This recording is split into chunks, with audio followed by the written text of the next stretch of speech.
Hey, everybody. Welcome to Reconnected. And I don't want to delay this too long because I'm excited that he is here. Let's bring on author and common contributor to most of these releases from labels all over the world that we all love. Let's bring on Mr. Troy Howarth. Troy, welcome to the show. Thanks for coming. Thank you for having me back.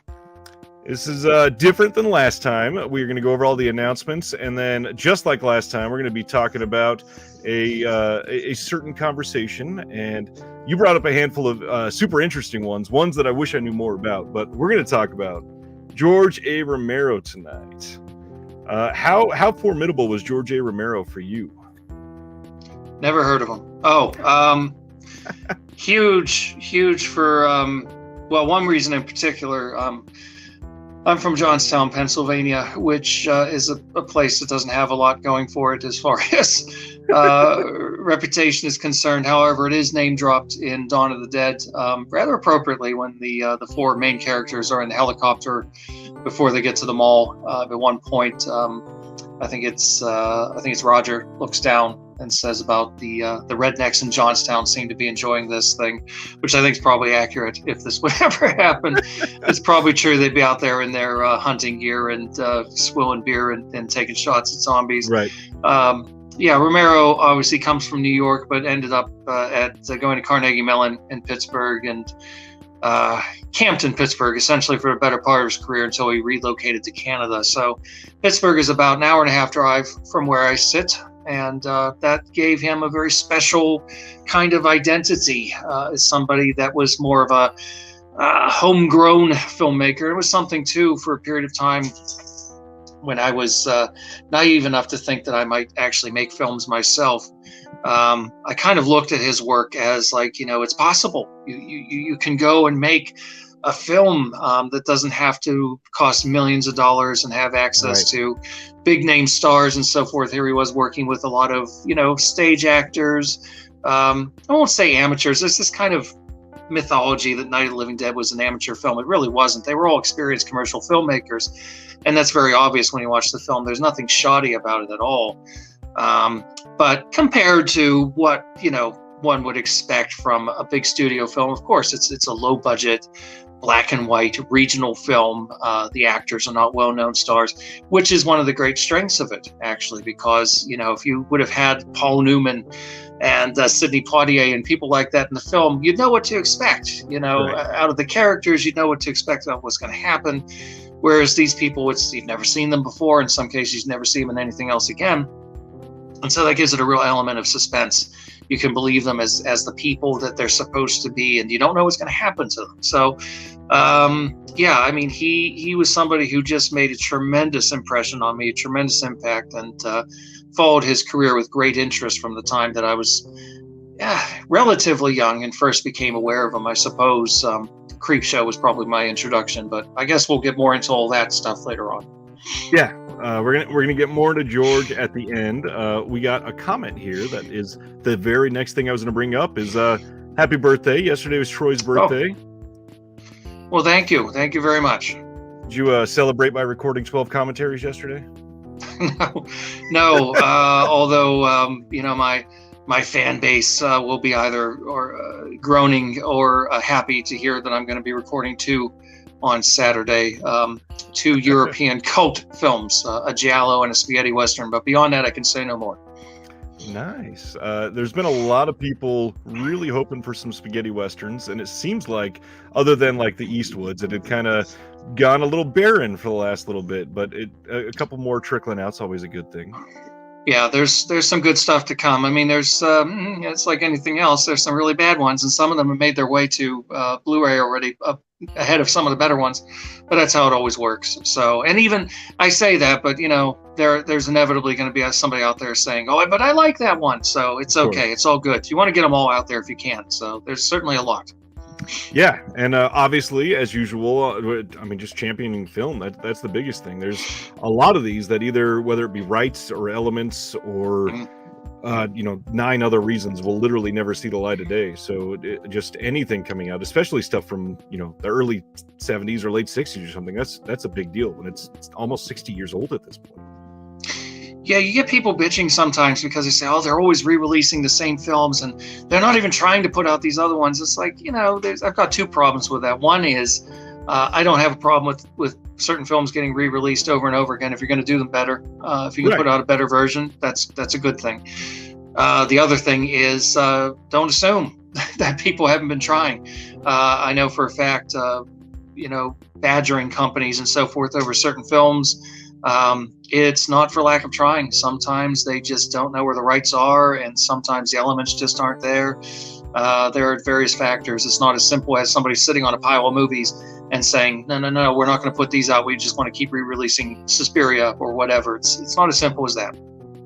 Right. And then I always laugh at, you'll get in these comments when, I don't know, Arrow seems to be one of the biggest ones. They'll announce something, people complaining about what they announce, and then in the comments say something like, well, how come you can't put out Sorority House Massacre 2? Where's that? And they say it like they're requesting something for the first time. Like Arrow Video has never heard of Sorority House Massacre 2. Yeah, there's that. And there's also the, I've always loved these people. It's, they finally get a film announced that they've been clamoring for years. And then it turns into, when are you going to put this one out? And it's like, can't you be happy for 2 minutes that this one's finally coming? It's always, nothing wrong with, there's nothing wrong with wanting them. I get it, but a little bit of restraint sometimes might be in order. Right. And one of the things that, we could list some restraint on is the fact that over the last, 4 years, we've seen some of these never before expected titles that have been released. And some of these are coming out, obviously like massive 4K releases, huge 3 and 4 disc releases, hard box, big giant book to go with it. And people have been asking for these for a decade. And because there's so many announcements, a lot of times they just kind of get buried in the whole fact, we're about to do it tonight. We're going to go over, 25 new announcements. And one of those is somebody's Grail. They've been hunting that one for years, and now it's finally here. Yeah, I did commentary with an Italian film historian, Eugenio Ercolani, on an Italian film called Blood Delirium that Vinegar Syndrome put out. Who would think it, that this film would be put out in a beautiful Blu-ray edition? Maybe it's not a 4K, but so what? It's Blood Delirium. Right. Who would have expected it? Just in the mail the other day, I got my comp copies of 2 Jess Franco films that I did commentaries for Blue Underground. Justine and, formerly known as Eugenie, the story of her journey into perversion, although now the on-screen title is Philosophy in the Boudoir. Who would have thought, 20 years ago, that Jess Franco would be getting special edition Blu-ray releases, 4K releases, and so forth. So it's a hell of a time to be alive. Yeah, that's the other thing. A lot of people, trying to find some of these releases and go, oh, how come we're not putting this out in 4K? Not understanding that it's not just checking a box and suddenly the disc come out as 4K. It's a huge difference. Yeah, I joked about this, and it came true when I saw that Criterion was putting out Inland Empire. I joked with my frequent co-commentator, Nathaniel Thompson of Mondo Digital, wait until people start bitching it's not 4K. This film was shot in standard definition video, right? It doesn't need a 4K. At Blu-ray, they had to perform some miracles to try and justify its existence, because going back and, doing whatever technique they were doing, some kind of AI technique or something to make this film look better as opposed to a movie. It was literally shot in standard definition. We don't need a 4K of Inland Empire. People, please, let's be realistic with some of these things. Criterion has done some very crazy things over the last couple of years. They did that one, and Sean Baker's Takeout. They took them and they were both shot on like DV cam, and they're exported, and they put them on film so that they could give a 4K scan to what they exported, which is just shocking. That's crazy that they would go through that much trouble. Well, it's good for the people that want it. I'm a late convert to David Lynch. It took me a long time to kind of warm to him. And I finally did. Funnily enough, over COVID, I kind of discovered him because of his daily weather reports. Yep. There was just something so wonderfully calming and sort of oddly normal during that crazy time about this guy sitting in his basement talking about the weather. And I thought, I want to watch his movies again, and I fell in love with them. So I'm glad that film is getting a nice release. I'm glad that they're going to the trouble of doing so. You got to be realistic with some of these things. There's certain films that just, it's not going to happen. The elements just aren't up to it for whatever reason, or it would cost, an absurd amount of money that wouldn't be, that you couldn't justify doing it. Blu-ray is not VHS. We don't need to start treating Blu-ray as an inferior format. It's still a very good format. Yes, 4K is lovely, and when it can be done, it's great. But let's not be so quick to sort of flush Blu-ray down the toilet at this point. I would agree there. We got a comment here that I wanted to toss up. We got a Bren, who is a friend of the channel, says, my introduction to Troy was the Giallo and Venice commentary. Very entertaining, and I'll never look at boiled eggs the same way again. Boy, you and me both. Yeah, that's a notorious thing in that movie, isn't it? The eggs. I still shudder when I think of it. Yeah, that was a fun one to do. I knew going in, this is not a film to be treated like it's a Pasolini film. This is not a film to be, overly stuffy about.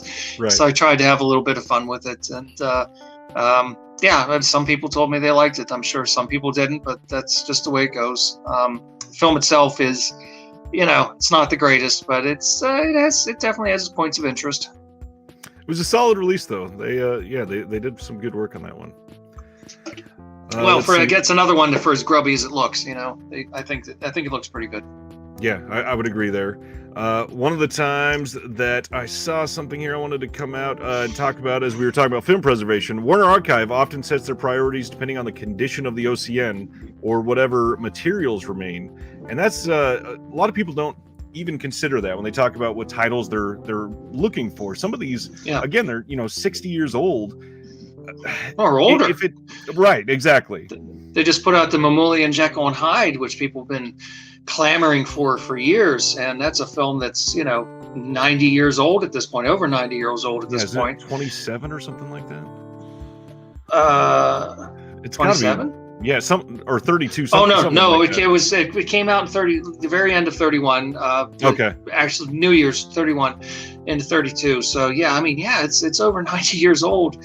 And of course, a lot of people wanted it for a long time, myself included. But it took time to get it to look as good as it does. And that's a great looking release. Yeah. I know people are really clamoring for Freaks as well, and I'm sure they're working on it. But that's probably another one that's going to take time. I would agree there. And then, of course, the one everybody's always clamoring with Warner is The Devils. And that's got 19 different things baked into it. Well, it's a shame that there's some sort of weird vendetta against that film. I mean, it's a shocking film. There's no question about that. But there are more shocking films that are readily available. Right. So I'm not entirely sure. Somebody somewhere has got a thing against that film and is making it difficult. Because even when BFI did their release, apparently Warner's said, we'll let you do a DVD, but we don't want you doing a Blu-ray. Who knows why? I don't really understand it. Why they haven't licensed it out to another company if they're uncomfortable with doing it themselves, I don't know. It's Oliver Reed's greatest performance. It's undoubtedly, in my opinion anyway, Ken Russell's greatest film. One of the all-time great political films about the corruption of church and state, and what can happen when those things are intertwined. And it's an amazing piece of work. I mean, it's strong, and certainly I can understand even today it would make people, give people pause. But we live in pretty permissive times as far as a lot of the content that's available, and I don't understand why this film, and certainly it has never been released officially completely uncut. The sad thing is, well, what's the best way to say this? In today's day and age, a subversive, almost protestful film like that would be really important. And I think a lot of people that have never seen it would benefit from it. Well, that was why it was made the way it was. First of all, the thing to understand, if you watch the film and you think it's extreme, it is all based in historical fact. I mean, there's a certain amount of stylization that goes on, like with the John Lennon style glasses that Michael Gothard wears in the film as a sort of witchfinder figure. There's some stylization, but the stuff that happens in the film is based on historical records. So it's not just shock value like Terrifier or something like that. It's actually based in something that really happened. And yeah, I mean, Ken Russell made that film in many respects in the same way that Sam Peckinpah made The Wild Bunch, which is kind of shock people out of their indifference, being inundated daily with stories about Vietnam, etc., to make a film that would really shock them. So yes, today it would be every bit as valid. 100%, especially with politics of the state that it's in. I think it could make a big statement. Paul here is a teacher, and he says he went off on a tangent about freaks in class this week. That's one that we were talking a little bit before we went live about stuff like cancel culture again, and freaks is one that it's kind of been buried under that conversation a little bit with the way people refer to it, and I don't know, it's so important. Yeah, I mean, Werner Herzog made a film many years later called Even Dwarfs Started Small, which is a brilliant film. If you've never seen it, it's worth seeing. It is out on Blu-ray. And he's talked about freaks and he, how much he admired that film and everything. But he said he was disappointed in Todd Browning that he later added this kind of forward onto the film to kind of try to justify himself. And he said, you didn't have to do that. The film speaks for itself. You shouldn't second guess yourself that way. I mean, it was an MGM film. Okay, MGM was the star factory. MGM was the place that made the big glamorous films. And here Todd Browning makes this incredibly twisted, kinky, disturbing, dark melodrama that nobody knew what to make of it. And the movie was butchered, by the way. And when it comes out on Blu-ray, I don't think we're ever going to see all that footage that was missing. The same thing happened later with the film he did called Mark of the Vampire, which did get a Blu-ray, I think, last year. There's a lot of material there that was pretty subversive for the time that's gone. Whole incest subplot is gone, and suicide and different things that kind of make sense of different aspects of the film is gone. So I don't know that we can expect to see those scenes, although I'd dearly love to be proved wrong. But even cut down to just a little over an hour, it still packs an impact. And I do not think the film is really truly insensitive towards its, handy-abled people, whatever you want to call them. I mean, I think there's a tremendous sensitivity in the film in the sense that they are the normal people, they are the loving people, and it's the quote-unquote normal people that are all screwed up in that film. That's a damn fine point. And then obviously we could easily make a point that we're still releasing many films that are multiple times more offensive than that film. Oh, yeah, well, I mean, we don't shy away from it. Well, and I don't think you should. I've always said art has no moral responsibilities. I mean, it's like anything else. If you go out and spout off and say something that's vile and offensive, and it comes out of a truly, racist and insensitive kind of place, then you deserve whatever kind of blowback and fallout you get out of it. Exactly. I believe in accountability, but films, any type of art form, there was an article I read recently, skimmed because I kind of rolled my eyes and moved on after a certain point. I was talking about Trading Places being an offensive film, and I thought, I guess there are things about the film that maybe nowadays, yes, it might be seen in a certain way, but the overall thrust of that film to me is still quite acceptable, and I don't see that as a film. But again, there's also the John Landis factor, and people don't want to engage with that because of what happened on Twilight Zone, et cetera, which again is kind of goes back to something we've talked to about before, which is this idea of overzealously discounting works of art based on the actions or the behaviors of one person connected to it, which is, I think, very sort of short-sighted. Yeah, I've even considered doing some sort of video series or some shirt or something like that, just to get the idea out of consequences, not censorship. There's so many things that we could just learn from that right now we're just hiding and pretending doesn't exist, and that doesn't take away the atrocities. If anything, it makes it more likely to occur. I think it's good if a film makes you uncomfortable. I think it's good if it makes you feel bad. I think sometimes we need to be made to feel that way and kind of confront certain things that maybe we don't think about and we don't talk about because we're in a kind of little bubble.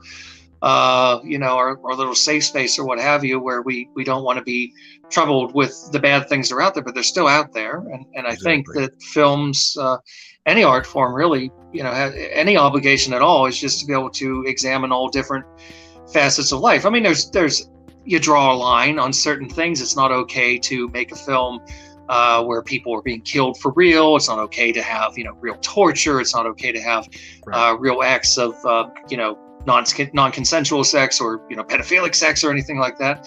You have to make some concessions to just, decent humanity and morality. But ultimately, in terms of fantasy content, in terms of dramatization, stylization, and so forth, I don't think anything's off top or off limits. Well, that, and nowadays, most of the things that we're talking about not releasing is because of somebody involved with the film, not even for something that happened on the screen. So if that's the case, the conversation should just halt right there. Yeah, it's unfortunate. And we were just talking about this before we came on. I mean, I've had this conversation with other people before that, films are the work of hundreds of people, sometimes thousands of people. And it's a terrible thing to sort of take a film and chuck it in the garbage just because of one person that you don't like. I mean, I give a little bit of context. I can say that, for example, I come from a conservative family. I myself am a liberal, so I'm the black sheep in that sense. But at the height of the Trump presidency, Robert De Niro was speaking out quite vocally against Trump. And my brother, who's a very conservative man, we're very different people. He said at one point, "I'm not watching anything with Robert De Niro anymore. I don't want to watch."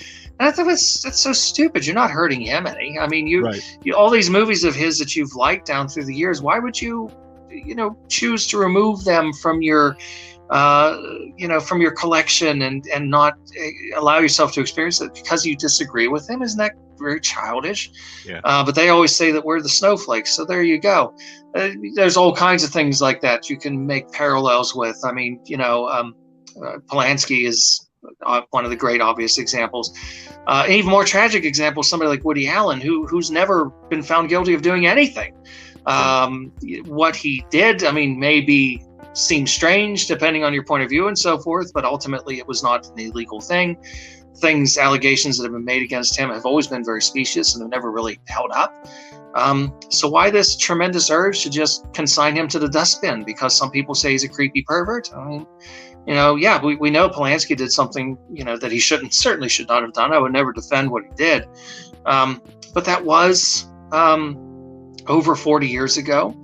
And the person in question has forgiven him and has encouraged other people to just let it go and let bygones be bygones and let's move on with our lives. And to this day, people, and I think very often it's not even that they have a real emotional investment in it. It's just sort of the principle of the thing. It's the cause that they want to get behind. The same thing happened when a few years ago there was all this uproar over Last Tango in Paris because these allegations about what happened to Maria Schneider on the film with the butter scene and everything, and the way that Brando and Bertolucci treated them. Brando's dead, Bertolucci's dead. It's a moot point at this point. It's a great film. That's an opinion, of course, but it's certainly an important film. Whether or not you like it, ultimately, it's a film that should be seen, and it shouldn't be, canceled, as they say, just because of some allegations of shifty or inappropriate behavior. And again, a movie that has great work by any number of different people who were not responsible for certain things that are being alleged. So their work deserves to be seen too. Yeah, I would agree with that. And then I'd go back to something I said a couple weeks ago in a video. We were talking about the idea of performative empathy. And it seems like nowadays a lot of people, I'm gonna boycott this, when in all reality you were never gonna participate in something to begin with. Yeah, no, there's a lot of that. It's showboating. It's unfortunate. And I think it's a direct outgrowth of social media and the way that it has taken over our lives. And I'm not just being an angry old man shaking my fist at the clouds. Ultimately, it's something that I've seen emerging over the years, and it's very different from when I was a kid, which wasn't that long ago. Growing up in the 80s and 90s, I was so glad that I was not connected into that. And there's so many negative aspects to it that I never encountered. I didn't encounter online bullying as a kid. I encountered it later. Some people out there who love to take pot shots at me, but not as a kid, not as a really thin-skinned kid that could have really been negatively impacted by that.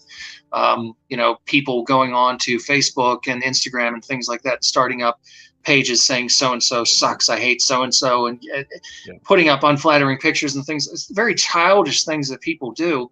They can have a terrible impact on children in particular. I'm glad that as a kid, I didn't have access to the kind of stuff that, when you're a horny teenager, you don't think. And I'm glad I didn't have that opportunity to make those terrible mistakes as a teenager and could have ruined my life.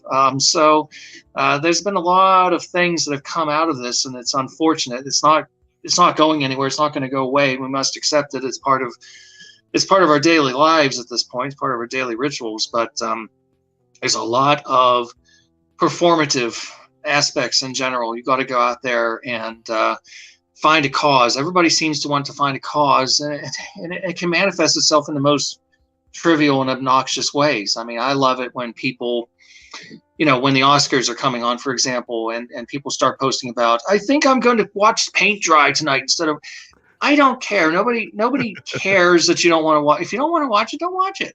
It's like anything else. Oh, I hear there's some sporting thing on because of Super Bowl or something like that. Look, I don't give two shits about the Super Bowl. I don't care about sports in general, but I don't need to go out there and rain on people's parades. If you want to watch it, that's good. Go watch it. Yeah. But people like to put on a show, and everything seems to be some kind of a cause. And it can manifest itself in little petty ways, but also in big, significant things, too, where they really want to go out there and kind of convey this this tremendous sensitivity. But is it real, or is it just a performance? And very often I think it's a performance.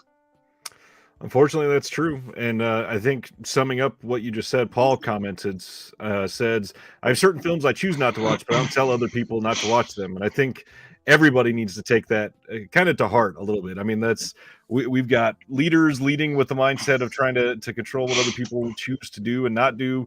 We've got filmmakers doing the same thing. We've got teachers and parents doing the same thing. Sure.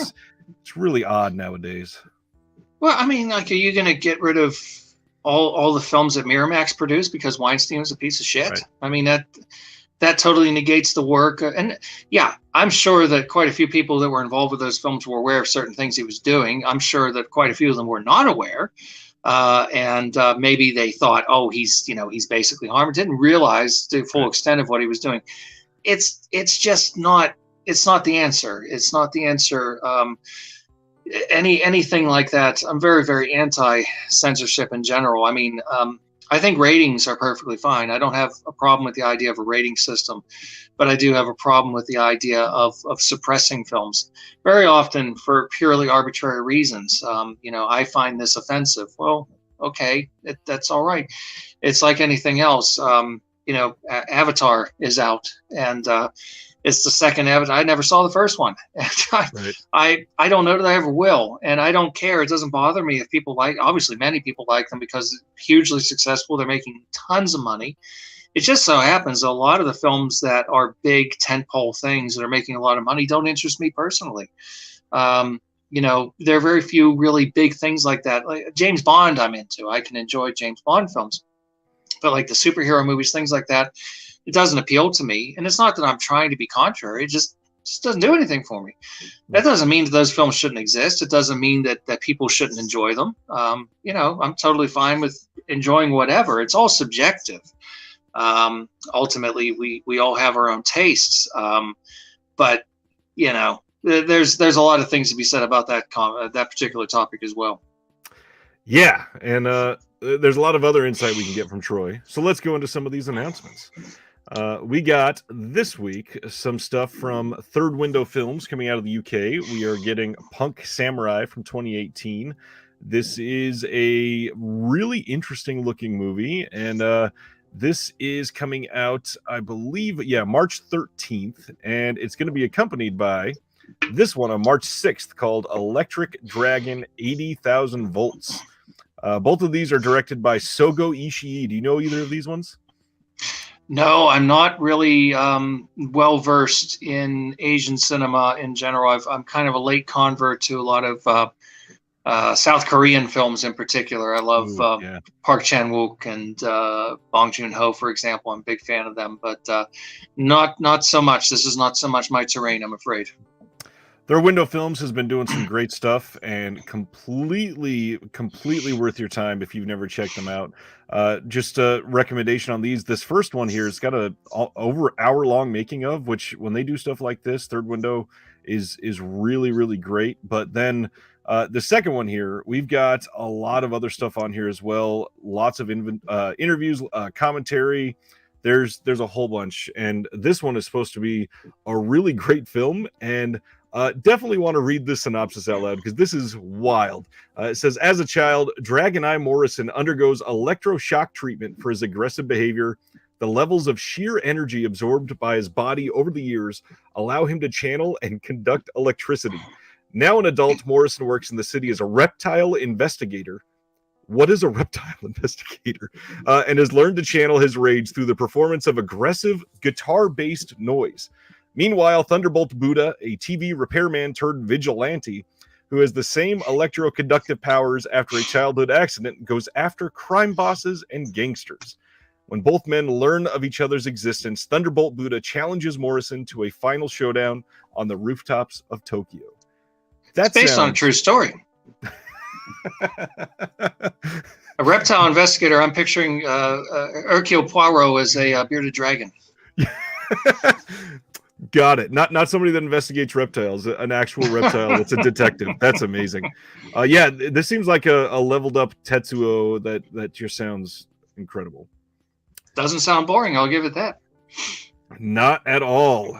Kino and Milestone Films are working together to give us The Man Without a World from 1991. This is an Eleanor Antin film. This is a brand new 4K restoration with a new score, which is interesting. That they're doing that, and this is supposed to be pretty good. And Milestone Films, they do some really good stuff, very art house type films. This has an audio interview with Eleanor Antin. There is The Last Night of Rasputin, which I believe is a short on here, and then From the Archives of Modern Art, which is another short, and an interview. Anything fancy about this one that you recognize? I'm starting to feel useless. No, I haven't seen this one either. It's all right. They did a couple at the beginning of this week that are very new to me, but I'm sure you're going to recognize some of these. Kino putting out Ernst Lubitsch like crazy this month. March 14th, yeah. We're getting The Wildcat from 1921. Really good art on this one. Yes, I like that. And then this one has a short from 1916 that is 37 minutes long. That's pretty cool. And then adding to it, they're giving us Summer Run, which is from 1920, and this has screen test footage from 1923. Crazy that Kino is giving us stuff like this. I'm glad that they're still able to put it out. This is so interesting. Yeah, I am a Lubitsch fan for sure. One of the topics I ran by you when you first approached me about coming on was Billy Wilder, and you confessed you're not really up on Billy Wilder. Billy Wilder is a huge devotee and kind of student of Ernst Lubitsch. Wrote some films for him and really kind of tried to emulate him in certain respects. So Lubitsch is definitely somebody who's of great interest, somebody who made some very witty, very elegant, very suggestive, and classy films that I would highly recommend. My favorite of the ones that I have seen is To Be or Not to Be with Carole Lombard, 1942. It's a really wonderful film. Yeah, and then I mean these, like, this is from 1920. This is 1921. That's the kind of thing that just supporting the cause. That's kind of a big deal that they're able to continue to put money into this. Well, just recently somebody, I forget which label it was. It was a UK label. I think it was Masters of Cinema put out Caligari in 4K. Over 100 years old in 4K. It's a wonderful thing. It looks incredible. A lot of people seem to think the idea of putting out old films on 4K is ludicrous, but let me tell you, some of the best 4K transfers I've seen have been old black and white movies. Oh yeah, especially those black and white. I mean, there are certain films that in black and white, it's going to be better when they can get that HDR because it's going to make it less choppy. The compression, especially on some of these older Blu-rays that have been out for like 9 and 10 years, that we didn't really know the format yet. that are getting nice releases now, and it's so worth it. So worth it. Oh, I can tell you, I watched the Universal horror films that I've had in all the different formats down through the years: VHS, Laserdisc, DVD, Right. Blu-ray, and seeing something like Frankenstein and The Invisible Man in 4K was just beautiful, absolutely beautiful. I would agree there. Here's some highbrow humor. TerrorVision is giving us their second title since departing the OCN partner label. Stable, they're giving us Attack of the Killer Refrigerator, and it's a double feature with The Hook of Woodland Heights. And I mean, if this is your thing, it's very shot on video, but they have a lot of stuff on here. They've got commentary, they've got the short film that led to the Attack of the Killer Refrigerator. There are documentaries, other commentaries. There is a bonus feature on here called Days Before Christmas. There is a Media House film called Defrosted. There is a short by John Campapiano that's done a whole bunch of the recent documentaries that we've been getting. That's called Snapper, the man-eating turtle movie that never got made. There's a lot coming in this disc. I want to see Snapper, the man-eating turtle. How do you feel about SOV? I don't think we've ever talked about that at all. I have no problems with it. I think it's like anything else. It's a very particular format that some people work in better than others. One of my great favorite directors is Jess Franco, and he ended his career doing shot-on-video films, most of which I find very, very difficult to watch. They're not rewarding from my point of view, but there's nothing wrong with it. Certainly, it's a totally valid way of working. There have been a lot of people who've done interesting work in that field, and I always say I think everything deserves a nice release. So to see something like the Attack of the Killer Refrigerator given a nice addition with all kinds of extra features, why not? I think that's totally fine. Yep, and this is shipping next week, and if you don't have the TerrorVision Video Club or whatever they're doing, you can pre-order this right now, and you'll get it shipped to you mighty quick. There is a comment here I wanted to point out. Brad Henderson, who used to be at Vinegar Syndrome, he now has left Vinegar Syndrome, and he's working at TerrorVision full-time, but also he's still going to be doing special features for Vinegar Syndrome. A whole bunch of people have been very, very worried about that change. Stuff like this happens behind the scenes a lot. Brad was just a very public person for Vinegar Syndrome, so I get the worry, but no reason to be worried. No, they're a fine label. They're still doing a lot of good stuff, and yeah, I think having a label devoted to films like this is wonderful too. Yeah, and actually, I mean, that brings up a good point. There was no announcement with it, but Brad, I think it was yesterday, put out a tweet that he was going back through lists that he's made throughout the years of going to film festivals and noticing how many films that they showed at the festivals have just literally never gotten a release. So now TerrorVision is going out and pursuing some of those. So it's possible that we're getting, brand new 2023 films from overseas or from, just some of these smaller labels that not shot on video or anything, just don't get any distribution. So getting anything out there, this is going to be a win for them for sure. Lots of stuff on the horizon. Shout Factory. They gave us 2 of their site exclusives this week, and these ones are interesting. They kind of got leaked like a month and a half ago. Shout accidentally sent an email that these were available, even though they weren't yet. These are limited to 1,500 units live on their site right now. These are $30 a piece. Yeah, this is the double feature of Dance with Death and Dance of the Damned. Have you seen either one of these, Troy? I possibly did on Cinemax back in the day when I was creeping into the living room and turning it on when my parents had gone to bed in the hopes of catching a glimpse of something I wasn't allowed to see. Yep. I couldn't tell you. I can't keep these films straight. So I don't. Is Shannon Tweed in one of these? I'm guessing she probably is. Probably. Maxwell Caulfield's in the first one. Oh, well, there you go. That's all you need. Yeah. Although he was very good in The Boys Next Door. Gotta give him credit for that. He was very good in that film. Yeah, the site exclusives, I mean, I don't know. I got burned on one in terms of not being happy at all with the quality, and so I kind of I don't really pay much attention to those at this point. Yeah, and much of the time they're either not new scans or they're just completely devoid of any special features, and they're coming out and they're $28. They've raised their prices, so now they're 30 Yeah. each. It's crazy. Yeah, the one I was really, really unhappy with was Monty Hellman's Cockfighter, which is a wonderful film. Tough film, but a wonderful film with Warren Oates and Harry Dean Stanton. Yeah. And the transfer was just atrocious. I mean, I get that they put out what they had, but no, that deserved much better. It was bare bones too. So, yeah, I was not happy with that. I just saw another name. This first one also has Martin Mull in it. Oh, Martin Mull. Yeah, I've always liked Martin Mull, actually. I can't remember if the film he did, it's not a very good film, but it has a really funny role for Christopher Lee in it, a movie called Serial. I don't know if that ever got a Blu-ray release or not. Speaking of that, I would love to see Clue come out in a real nice release. I'm surprised it hasn't. They gave us another one. This has multiple pretty interesting cast. We get Escape to Athena and March or Die.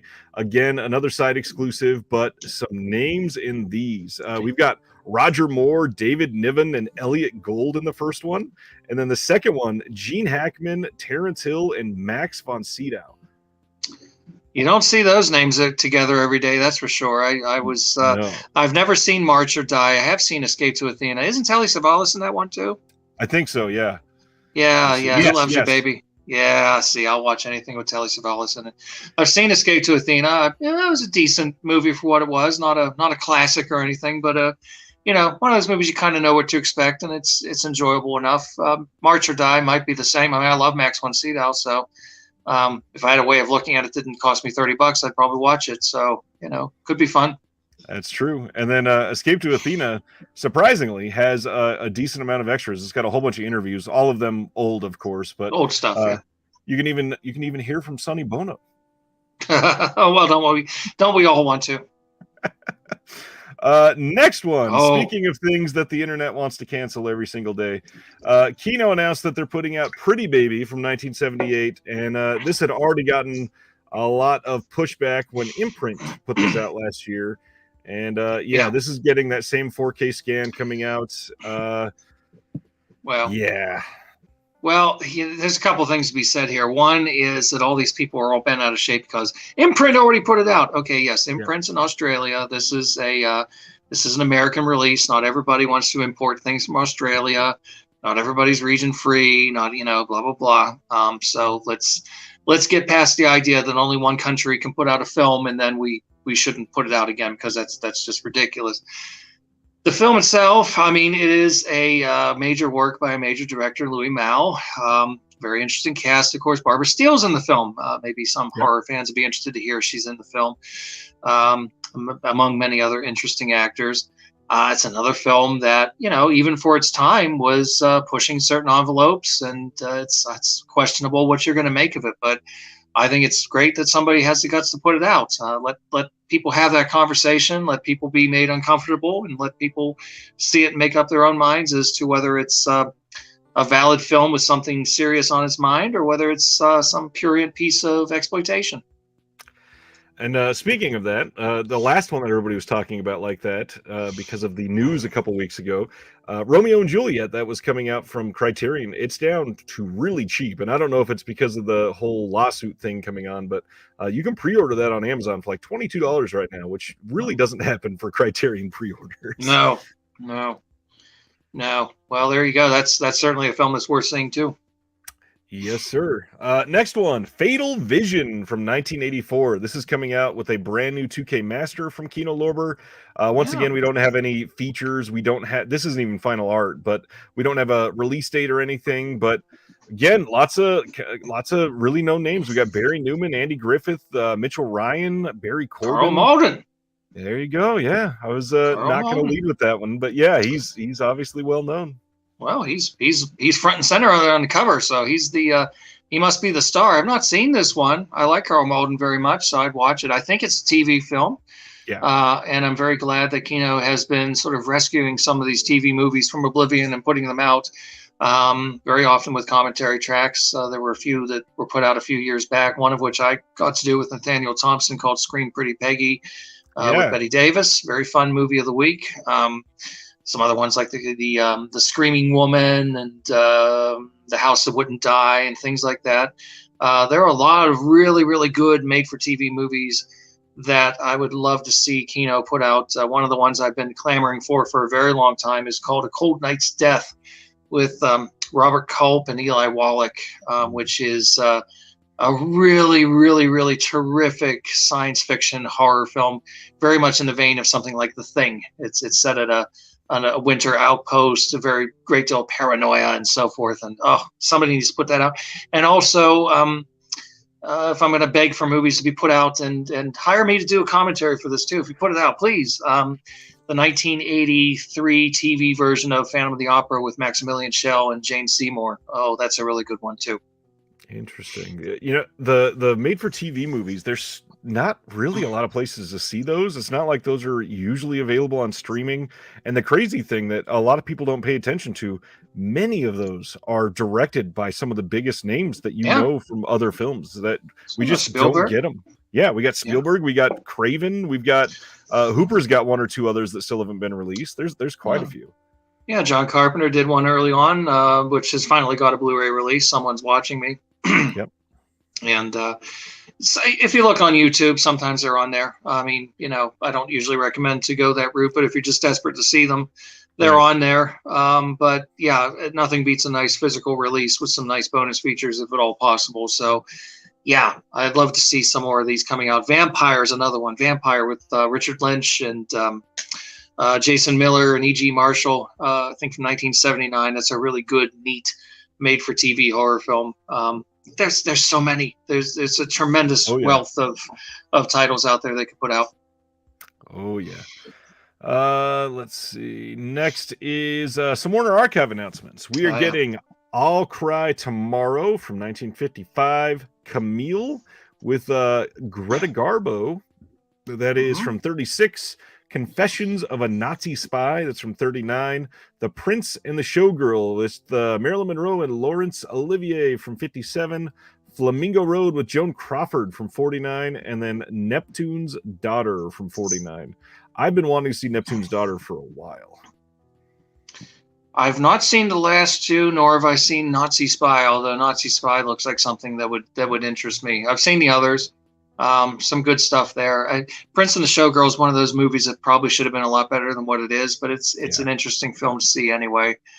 Certainly Camille is kind of a classic of its kind, and that's a good solid lineup. Oh yeah, I'll Cry Tomorrow. That's a very good film. So again, nice to see these films being not always just sort of dumped without any care either. I mean, they give them nice transfers, and very often also they're adding some nice new bonus features too. So, one of the great examples of that when they put out The Curse of Frankenstein, which was a tremendous upgrade from their previous editions.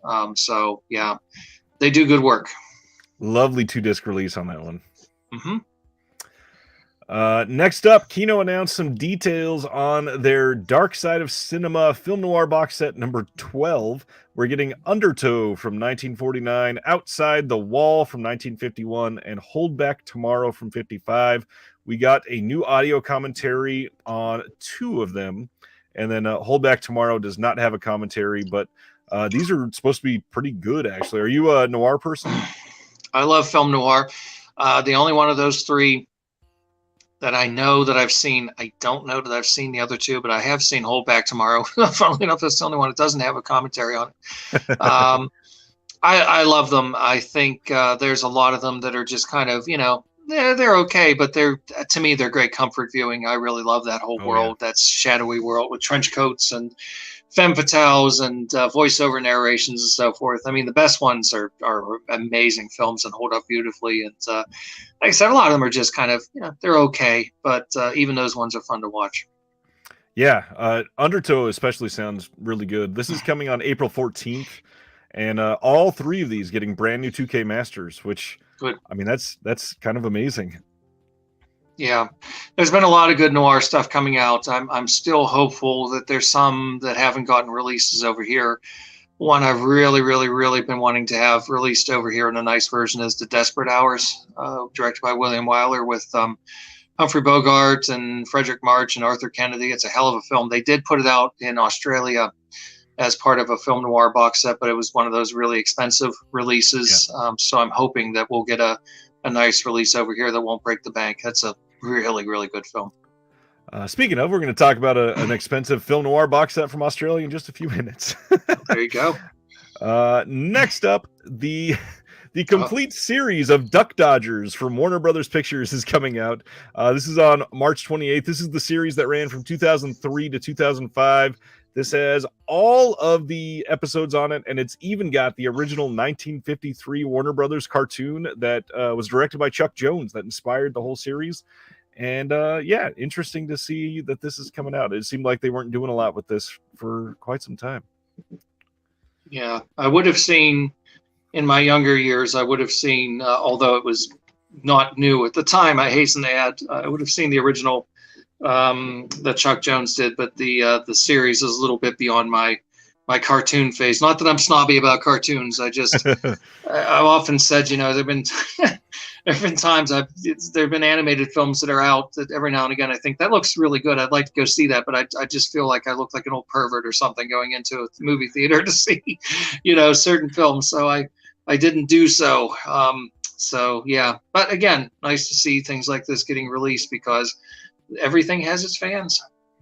Yeah, and I mean, even animation, the stuff that we're getting on 4K that is coming out, that's got the actual like really good attention paid to it, really good scan in 4K. It's it's looking pretty wonderful. Coming on April 4th from Cinedigm, this is Living with Chucky from 2022. This just made the festival rounds, I believe. And this one's interesting because this was reported as coming from Yellow Veil, which is one of the Vinegar Syndrome partner labels, but they were just the sales agent on the release. This is actually coming from Cinedigm. This is a really interesting approach to this documentary. It is a personal and social perspective of Child's Play altogether, directed by Kira Gardner, the daughter of chief puppeteer for the majority of the franchise, Tony Gardner. And it's going to have new and archival interviews with all kinds of people, which includes Don Mancini, Brad Dourif, Jennifer Tilly, Tony Gardner, David Kirshner, and then even like famous fans like Marlon Wayans and Abigail Breslin, headlined by Sir John Waters. This one is, interesting way to approach a documentary. Yeah, it is. I have to confess, I've only ever seen the first 3 films, and I actually like them. I haven't seen the second or the third one in a long time, but I remember thinking they were perfectly fine, and I really liked the first one. I don't know why I never bothered with the other ones, but maybe one of these days I will. If you want to give them a new look soon, those new 4Ks that came out from Scream Factory genuinely look really great. Yeah, I have been giving those some consideration. The second one especially holds up very well, and obviously the first one's a classic, so that one's a given. But yeah, that second one is still magnificent. Yeah. Speaking of 4K animation, The Prince of Egypt from 1998 is getting a 4K release. No new features or anything on this, but this is a great animated film. I don't necessarily believe in the story behind it, but either way, I think it's told magnificently and had a great voice cast. I mean, Val Kilmer, Jeff Goldblum, Sandra Bullock, Ray Fine is in this. There's so many names that are a part of this. Did you ever see Prince of Egypt? No, again, unfortunately, that came a little late for me. Was that 97? I was already 20 by then, so I might at that time have turned my nose up at the very idea. I would not be opposed to seeing it now, but I have not seen it yet. I'm curious to see how the 4K looks on this one, because this is a very early DreamWorks, obviously. Here's some fun ones that got announced today. Eureka is putting out The Bullet Train from 1975, and this is supposedly the main inspiration behind the world-famous film Speed with Keanu Reeves. This is about a train that is programmed to detonate if it drops below 80 kilometers an hour, and Sonny Chiba is the conductor on the train. This looks fantastic. That one I did see back in the day when Speed was all the rage, and then people, of course, were saying, "Oh, there's this." So I saw that. I haven't seen it since, but I remember liking it. So that might be one to pick up and have a little revisit after. Oh God, so many years later. Yeah. This has a lot of good names on it too. We got Jasper Sharp and Tom Mess that are doing a new commentary. Kim Newman and Tony Raines are on there with new interviews. Yeah, this is going to be a great release. Barry Forshaw's in the booklet. Just overall very solid release. And that's accompanied by this one, 4 More Tales of Terror from Universal Pictures. From 1933 to 46, we got Murders in the Zoo, Night Monster, Horror Island, and House of Horrors. How good is Murders in the Zoo, first of all? We'll be here all night if I break down all 4 of these films in detail. Is it Murders in the Zoo amazing? Murders in the Zoo is amazing, and it's definitely one of my favorite horror films of the 30s. It's not a Universal film. It was acquired later. It's a Paramount. Right. It was one of those movies like Island of Lost Souls, and I think there was one called Supernatural as well, which were Paramount films. They didn't make a ton of horror films, but they ended up being acquired later by Universal. It is a great showcase for Lionel Atwill. It has Kathleen Burke, who played the Panther Woman in Island of Lost Souls, playing his faithless wife in the film. It has one of the all-time great opening scenes, which I shouldn't spoil for anybody who hasn't seen it. But it also has, I think, unusually good comic relief in the form of Charlie Ruggles, who you might remember from films like Bringing Up Baby, for example. Comedy relief in horror films of the 30s and 40s tends to split people down the middle. I don't tend to mind it. It just depends on the film. Yeah. I think Charlie Ruggles is actually very funny in that one. That opening scene that you don't want to spoil, such good makeup for the time, and I can't wait to see how people react if this is their first time seeing it. Yeah, the other films in there are interesting too. I mean, Night Monster's a really, really interesting film from Universal. The disappointing thing about that one is you've got Bela Lugosi and Lionel Atwill top billed, and they play dull parts. They're not in it very much. I can ruin it for you on that level. The good parts go to other actors who aren't as well known, but it's still really good. And Horror Island and House of Horrors are a lot of fun too. Completely agree. Hello, Kyre. We've got on here, I wanted to shout out new audio commentary on Night Monster and House of Horrors with Stephen Jones and Kim Newman. And then new commentary tracks on Murders in the Zoo and Horror Island with Kevin Lyons and Jonathan Rigby. So they're still giving us a lot on these. I mean, 4 brand new commentaries. That's pretty good. Yeah, and I can tell you, I mean, Jonathan Rigby and Kevin Lyons, I've never had the opportunity to meet them, but they've both been very helpful to me in writing projects and so forth. They're both very classy people, and I have a lot of respect and admiration for them both. I love their commentaries. And Kim Newman is always just delightful to listen to. I think he's one of those people, he seems to split people because he has a slightly snarky kind of quality to him that some people find off-putting, but I just love listening to him. I mean, he's able to hold forth on just any topic and make it interesting. So I have those films already in the Shout releases that came out, the Universal sets. So I won't be buying these, but I'm sure that those commentaries are quite good. Yeah, Kim Newman is one that when he's good, he's great. And even when he's bad, he's still pretty good. And a lot of people are just turned off by it. But there's certain things like Let's Scare Jessica to Death. He did a visual essay on that, and it's fantastic. Oh, he knows what he's talking about. I mean, I don't know. There's something slightly eccentric about him, I suppose, that maybe some people find a little alienating or something, but it doesn't matter. He's interesting to listen to. That's the key thing. Anybody that I like listening to in terms of commentaries is somebody that is able to interest me and also entertain me, and he definitely manages to do that. Yeah, and Kim, like Paul just said in the comments, for me, he's definitely a selling point. There's a handful of people that if they're on a disc, especially if it's about a topic that they're very well known for, it's an immediate buy just because they are incredible at it. Yeah, I might cave and buy that just for the commentaries. I don't know, but as of right now, I'm telling myself no because I already have them. That makes sense. 88 Films announced that they're reissuing Battle Creek Brawl, the Jackie Chan film from 1980. The main draw here is this got a brand new 2K restoration. We don't know any other details on it, but this cover looks pretty damn cool. Kind of crazy that they're putting this out already in another release, because they went ham on Jackie Chan for a little while, and this was one of their first ones. So I'm sure the picture quality is quite an uptick, but yeah, interesting choice on that one. Yeah. Let's see. Oh yeah, that's a good name. Ashton says Stephen Thrower is one where I see his name and I get interested immediately. Absolutely. Stephen Thrower is always terrific to listen to. He doesn't tend to do commentaries very much. Every now and again he will. I think he's more inclined to do the on-camera interviews. And one of my all-time favorite things that anybody's ever done in terms of extras for any release are his Finding Franco featurettes that he does for Severin. I love those featurettes.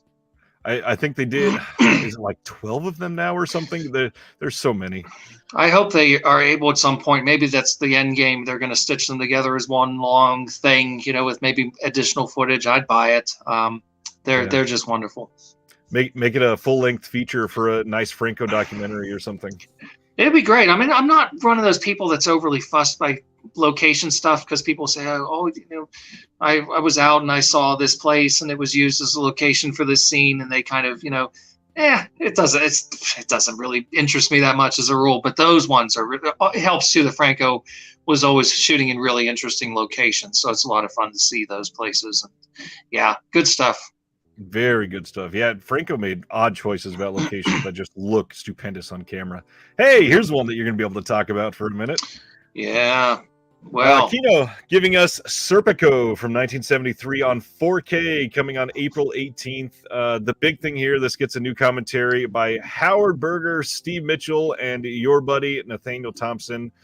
Nothing else on here brand new that I know of. Lots of old featurettes, but either way, it's a great film with I'm sure it'll be a great looking 4K.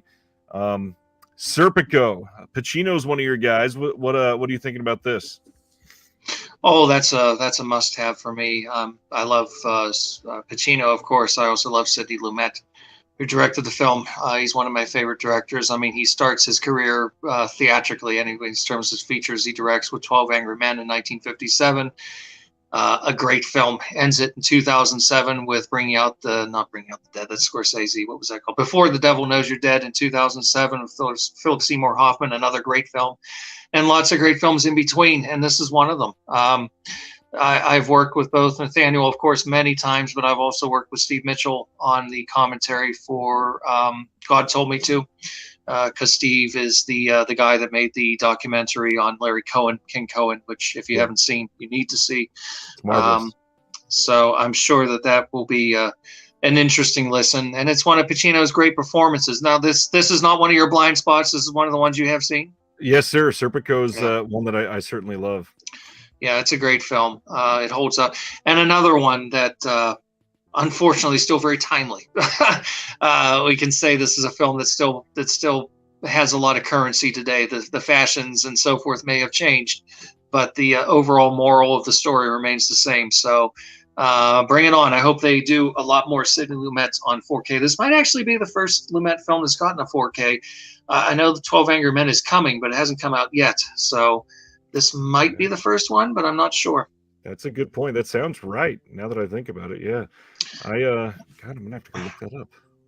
I don't know. I mean, I would love to see things like The Hill and The Offense and so forth, but those are more obscure films. But even something more popular like Dog Day Afternoon or Network has not been given 4K release yet. So this may be the first one, but regardless, it's a great film. I could see them doing Before the Devil Knows You're Dead as well. I'm sure that one would sell like gangbusters. Oh, I'm sure it would. It's a wonderful movie. He made a few turkeys along the way.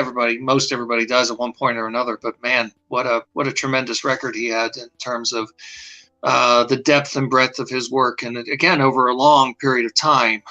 He was very prolific too. So there's a lot of good stuff there. Yeah, even some of his quote lesser known films or smaller films, whatever, like the early 80s Death Trap and Prince of the City back to back, both of those amazing films, and Warner Archive has given both of those love, thankfully. Yeah, my favorite is a film he did in 73 with Sean Connery and Ian Bannon called The Offense. One of my top 10 favorite films. It's an absolute masterpiece. It had a very mediocre Blu-ray release. I think Kino. I don't mean to bash them, but it was a few years back, but it didn't have any Right. extras or anything. So I'd like somebody to put that on in a better edition at some point. It's a hell of a movie, and another movie he did with Connery in the '60s, mid '60s, called The Hill, has not been given a Blu-ray release yet, but that's a magnificent film. He did funnily enough, did a film called Child's Play. It's not Chucky, but he did a film called Child's Play with James Mason in the early '70s, and that's a really good one too. I mean, so many good films. Now I'm dying to see Sydney's Chucky's movie. Yeah, well, he was originally going to direct Death Wish, with Jack Lemmon in the lead. That would have been very different from what we got. I love the film we got, but I would have liked to have seen that one too. Yeah, agreed there. All right, now we got the last of the week. These literally just got announced 10 minutes before we went live, and as we just clued in a moment ago, expensive noir sets from Australia. This will clearly be one of them. This is their 4th essential film noir collection, and this is coming from imprint on April 23rd. This has 1949's Rope of Sand, 1950's Appointment with Danger, 1951's The Enforcer, 1952's Beware My Lovely, and finally, 1953's Jennifer. Beware My Lovely. Oh, I'm thrilled to hear that. I didn't know about that. That's with Robert Ryan and Ida Lupino. That is a hell of a film. Well, the nice thing about these is when they show up, if you really want to buy the set and you've got the money to do it, go ahead and do it. But if you're a little more budget conscious, if they're getting released there, they're going to get released here eventually. So Beware My Lovely is coming at some point. That's wonderful to hear. Rope of Sand is really good too. And The Enforcer, of course, Bogart, is always worth watching. Yeah, and another name for me that makes me immediately want to buy a disc is Sandigan, and she is on Rope of Sand, which she is not on a whole lot of imprint releases, so it's nice to see that. Yeah, she's good. She does good work, and Rope of Sand is an interesting one. Of course, Burt Lancaster is one of my great favorites. Of course. Next up from them, this is one that I'm sure you'll want to talk about, The Haunting of Julia, which... This looks like a pretty wild release. This has a 3D lenticular hard case that they're putting out. This is from 1977, a worldwide first on Blu-ray. And the amount of stuff on this, we're getting a new commentary with director Richard Longcrane and Simon Fitzjohn, new and exclusive audio commentary with film historians Jonathan Rigby and Kevin Lyons, like we just talked about. And want to throw out there the fact that it says new and exclusive. That means there's probably another release coming very soon. And if they're saying exclusive, these are not going to be licensed to another company. This has new interviews with the composer, Colin Towns, the production designer, Brian Morris, the associate producer, Hugh Harlow, and then a video essay by Kat Ellinger. The Haunting of Julia, Troy, what are you going to sell us on it? Well, if you like ghost stories, it's one of the best. I put it up there with films like, we tend to think of haunted house films, as one thing, ghost stories are another thing. But if you lump them together, you could think of, to me, the great ones would be films like Mario Bava's Kill Baby Kill, The Legend of Hell House with Roddy McDowall, The Changeling with George C. Scott, The Innocents, of course, with Deborah Carr. Many, many different ones come to mind, but certainly those are some of the very best. The Haunting, the original Haunting by Robert Wise. The Haunting of Julia is definitely a movie that is worth putting in the top tier of cinematic ghost stories. It's Mia Farrow's other horror film of that sort of period from the late 60s to the late 70s. It's not on the same tier as Rosemary's Baby. Very few films are, but it's a really, really good film. Keir Dullea is also in it. And it's got a great score, and I can see the soundtrack is included, so that's another wonderful touch there because it's a terrific score you'll want to have. And it's never had a decent release period. I've never seen a good-looking version of that film. And as good as I think it is, I think it'll probably be, at least twice as good seeing it in a good quality transfer. Yeah, and Imprint has not historically always had great releases, but this one at least says new 1080p high definition presentation on Blu-ray from a 4K scan from the OCN from last year. So it's at least a new scan. The restoration, not real sure how deep was gone on this, but I've seen a lot of people comment on this recently, and I think it feels like many people don't understand some of these companies. They just simply can't afford to do their own restorations. So No. what they do is they get the transfers from the studio and they take those, they put it on a disc, and then they get extras to put on the disc as well. And not always are they able to get a full-blown restoration, because that's very pricey.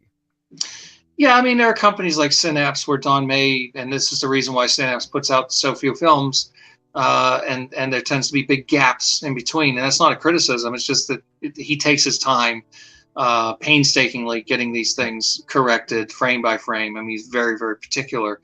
That's what happens very often. Most labels aren't in a position to be able to do that. They license the films, the distributor, the rights holder, whomever, the studio sends them a scan. They either accept it or they reject it. And there have been cases where companies have rejected what the studios have given them. A good example of that recently, BFI was going to put out Targets, the Peter Bogdanovich film, great film, Boris Karloff, and it got canceled because what Paramount gave them simply wasn't up to snuff from their point of view, which is tragic. But I'm hoping at some point that'll get ironed out and somebody will put it out in a good-looking version, because it's a terrific film. So yeah, people sometimes they need to kind of put it in perspective and understand that it's not necessarily that they themselves are doing this precious sort of restoration work, which is very time consuming and extremely expensive. They're simply working with what they're being given, and sometimes they're being given very flawed goods. So in this case, I can tell you I've never seen a good looking version of it. The version I saw was at least in scope, which is good, but it was very blurry and very hazy. So I can guarantee you this is going to look terrific to my taste, because I've never seen a good looking version. Right. Yeah, that makes sense. All right, I think we have one last announcement for this week, and this is the last Imprint announcement. This is Tales of Adventure Collection number 1. And on this we have Arabian Nights from 42, The Desert Hawk from 50, Zarak or Zarek or Zarek, don't know how they're pronouncing that, from 1956, 1001 Nights from 1945, and Omar Khayyam from 1957. A couple of these, they've got some special features announced. We got another Jonathan Rigby and Kevin Lyons commentary in here. How up to snuff are you on these adventure type films? Not so much. I'm guessing some of these are those kind of John Hall, Maria Montez kind of kitschy films. I've seen a couple of them, but it's not. Frankly, it's not really my thing. So I would leave that to more experienced, erudite people to comment on those ones. Yeah, this is not necessarily my style either. The Kino releases of that Montez, I think it had one of these in there. So yeah, check. You might already have one of these if you were into that. So a lot of these companies. Another thing to comment on that came up today, I believe, on Facebook. Somebody complaining because it's something you mentioned earlier. Imprint's putting this out, yet it's already been released by Kino or the other way around, whatever it is. These are meant to be sold in a different region. It's not like when they're coming from an Australian company, it's meant to be sold in the UK or something. It's rights that are going to be handled by region. So there's a lot of thought that goes into this. And when I see that, my standard response, I guess we're allowed to swear on this of course, thing. Yeah. So fucking what? Who cares? Somebody put it. Of course, somebody's put it out. More than likely, somebody's put it out somewhere. Some of these people who are, I don't know, it's these sort of trolls that live in their basement, and they're just plugged into their TV sets all day long, and because they have some obscure edition that somebody put out, it's fine. Other companies are going to put it out, and if you don't like it, then save your money for the next release that you do want. It's okay. Sometimes too, it's like I said, just because somebody put it out, maybe they can put out a version that's better. Maybe you didn't really like the extras that were on the Imprint version, but you'll like the ones that are on the Kino version or whatever. So you got options, you got choices. It's okay. There will be more announcements. You don't have to lose sleep over that. Yeah. That's the biggest thing is when when you're looking at these, if you're just wanting to watch a lot of films, that's why it's important to chase films and not necessarily labels. There's a lot that goes into these, and if you're just going to buy something because it came out from Australia first and then complain because it might come out in the US later, it likely will. There's only really a handful of things that are going to be stuck in other regions. Yeah, I always remember label fetishists have always amused me, and I don't understand them because I can understand having an affection for a certain label, but I don't understand this need to have everything that they put out. And I remember somebody years ago, and I can't remember the film, but there's a label in the UK called Shameless. Not a very good label from my point of view, but they put out some interesting films, but they don't always put them out in the best quality. And there's a big following that some people have with that, which is true of just about any label, I suppose. And somebody was complaining bitterly about they were releasing some film, and I don't like that film, and I'm going to have to buy it. And so I said, well, why? And he said, because I can't have a gap in the numbers. I've got to have them all. And it's like, you need help. If you are to a place, you have to have something you don't even want. That to me doesn't make any sense. But I guess, live and let live. Whatever makes you happy. Next, after all the announcements, what we always do every week is go over what's coming out on Tuesday in case you forgot and you wanted to grab something. These are just the US releases. All of the Vinegar Syndrome stuff is slated as coming out next Tuesday. Same with all the partner labels. That's going to make up the bulk of this. But there's a handful of other good stuff. We got the Dawn of the Dead remake coming on 4K from Scream Factory. Italian Job in 4K. I'm sure that one's got an affinity in your heart there, Troy. Oh, yeah, I'll be getting that. Then Young Sherlock Holmes, which is one I was stoked when they announced that one. I think that was the first Sherlock Holmes thing I ever saw. And, of course, it's completely non-canon. It has nothing to do with Arthur Conan Doyle at all.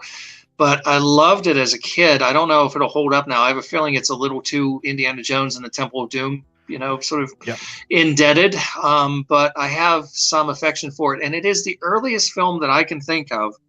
And there may be others, I don't know, but it's the earliest one that I can think of that has the post-credits sort of surprise reveal kind of thing.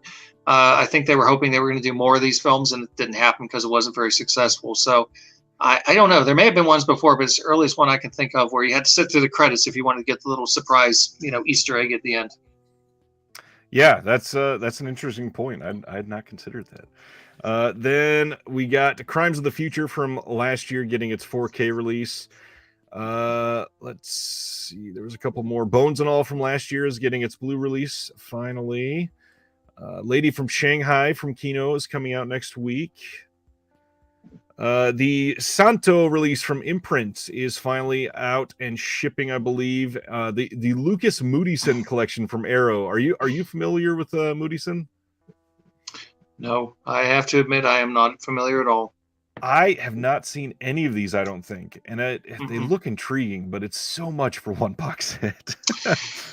Yeah, that's the problem, isn't it? I mean, you almost wish you could have like a little taste test or something before you commit. But sometimes that's the joy of a box set. I mean, I bought that Andy Milligan set, and say what you will about Milligan. I mean, I found it fascinating. I was in that world for however long I was, and I did not mind spending that money on that. So sometimes you got to take a chance. And you made it out alive. That's what matters. I made it out alive. Probably not totally sane, but he's an interesting filmmaker. He's not, I won't make great claims for him, but there's something interesting there that I could get my my affection, to a certain extent. That makes perfect sense. The Peter Falk Fork film comedy collection, I believe that's coming from Mill Creek. And then they're also doing the Requiem for a Heavyweight Blu-ray from 1962. Bergman Island coming from Criterion next week. By the way, this is finally shipping. The Michael J. Murphy box set from Indicator. Is that one that you were taking a look at all? It almost seems like you'd be interested in that one. Here's another one. I can't say I'm familiar with the work, but I heard Michael Murphy. I'm thinking the actor that was in Count Yorga and a bunch of Woody Allen movies. Right. So it's not the same guy, obviously. I'm intrigued. I don't know. I don't know that I'm willing to commit that kind of money to it, but I'm still thinking about it. for those interested, the word coming out of imprint is basically that this looks incredible, and it's possibly, they said, the most ambitious thing that they've ever undertaken, and that's included like multiple films that they've gotten in one big package, because this is so all encompassing, and it looks shockingly huge. I'm very interested to see what this turns out to be. Yeah. And especially after being delayed multiple times, I'm glad people can finally get it and make a judgment call. Absolutely. I can see another title on there that I think it's a good film with an unfortunate title. The Asphyx? The Asphyx, yes. Do I need to explain? Somebody sent me a picture, and it was bad captioning or something on it. And Robert Stevens was talking about the Asphyx, and they turned it into the two words, Asphyx, and I thought it was hysterically funny. It's a good film, though. Don't go in expecting a kind of blood and thunder hammer horror film. It's a much more kind of meditative fantasy film. Very well acted by Robert Stevens, who I'm a huge fan of, in particular because he played Sherlock Holmes in The Private Life of Sherlock Holmes for Billy Wilder. But I think it's a good film, and I have that on order. Nice. Yeah, Kino's they've re-released a couple of these. Like, I believe the Asphyx had been released in like 2015 or 14 something. I think they only were able to get the shorter version. Unfortunately, there is a shorter cut that kind of, there's a circular structure to the film that is ruined in that version, whereas the longer cut, which is obviously talkier, but the talk is pretty good, I think. Right. But the structure is intact, and I think now they've got the actual full-length version in there. So nice. If you've seen it before and you thought it was interesting, it is definitely worth checking out if you want to see it uncut. Yeah, that, and then they've done a couple more Price films that they put out like a decade ago. Now they got those back again. A Violent Life is coming out from Romero next week. That's one that I know some people were talking about. The Maigret season 2 is coming from Kino. Those are good. They sound astounding. I'm very curious to pick up that first season and see if it's up my alley. I bought the UK release. They already put it out in UK. Why are they putting it out again? I bought the UK release that I think it was Network put out, and they did the whole series. And I was so excited because Rupert Davies, who stars in the series, is an actor I like very much. He was in Dracula Has Risen from the Grave, Witchfinder General, amongst other things. Really, really good actor. And the show was just impossible to see for years. It was one of those shows that I think a lot of people thought it was gone, didn't exist anymore. Then all of a sudden it's coming out, and I was so excited to watch it. I binged that thing. I enjoyed it immensely. Nice. That's good to hear. Severin coming out with some retail releases that they had from films that they put out previously in good limited sets. And then I don't know why these are on the bottom, because Mondo Macabro is not shipping any of those anytime soon, it looks like. Yeah. Maybe the end of February. And that's it for next week, which means it's time to talk about some Romero. We started a little while ago. So my question for you is, what would you say makes George A. Romero a good director? There's a lot of things to be said to that. I think one of the things that I really respond to with him is his ability to create interesting, realistic characters. They feel like real people. His best works always have, I think, a very strong human element in them. I mean, they're known very well for their shock value. Obviously, he was one of the kind of pioneers of shock cinema in many respects. But ultimately, it's more than the gore. It's more than the shock effects. It's the humanity, which is very interesting, and also the social commentary, which runs throughout his films, which is not unique to him. I mean, John Carpenter has a lot of social commentary in his films, and various other. Tobe Hooper certainly did as well. But it's very strong. It's very in your face, and it's not subtle, and that's fine. He's not going for subtlety, so I think that's certainly not a problem.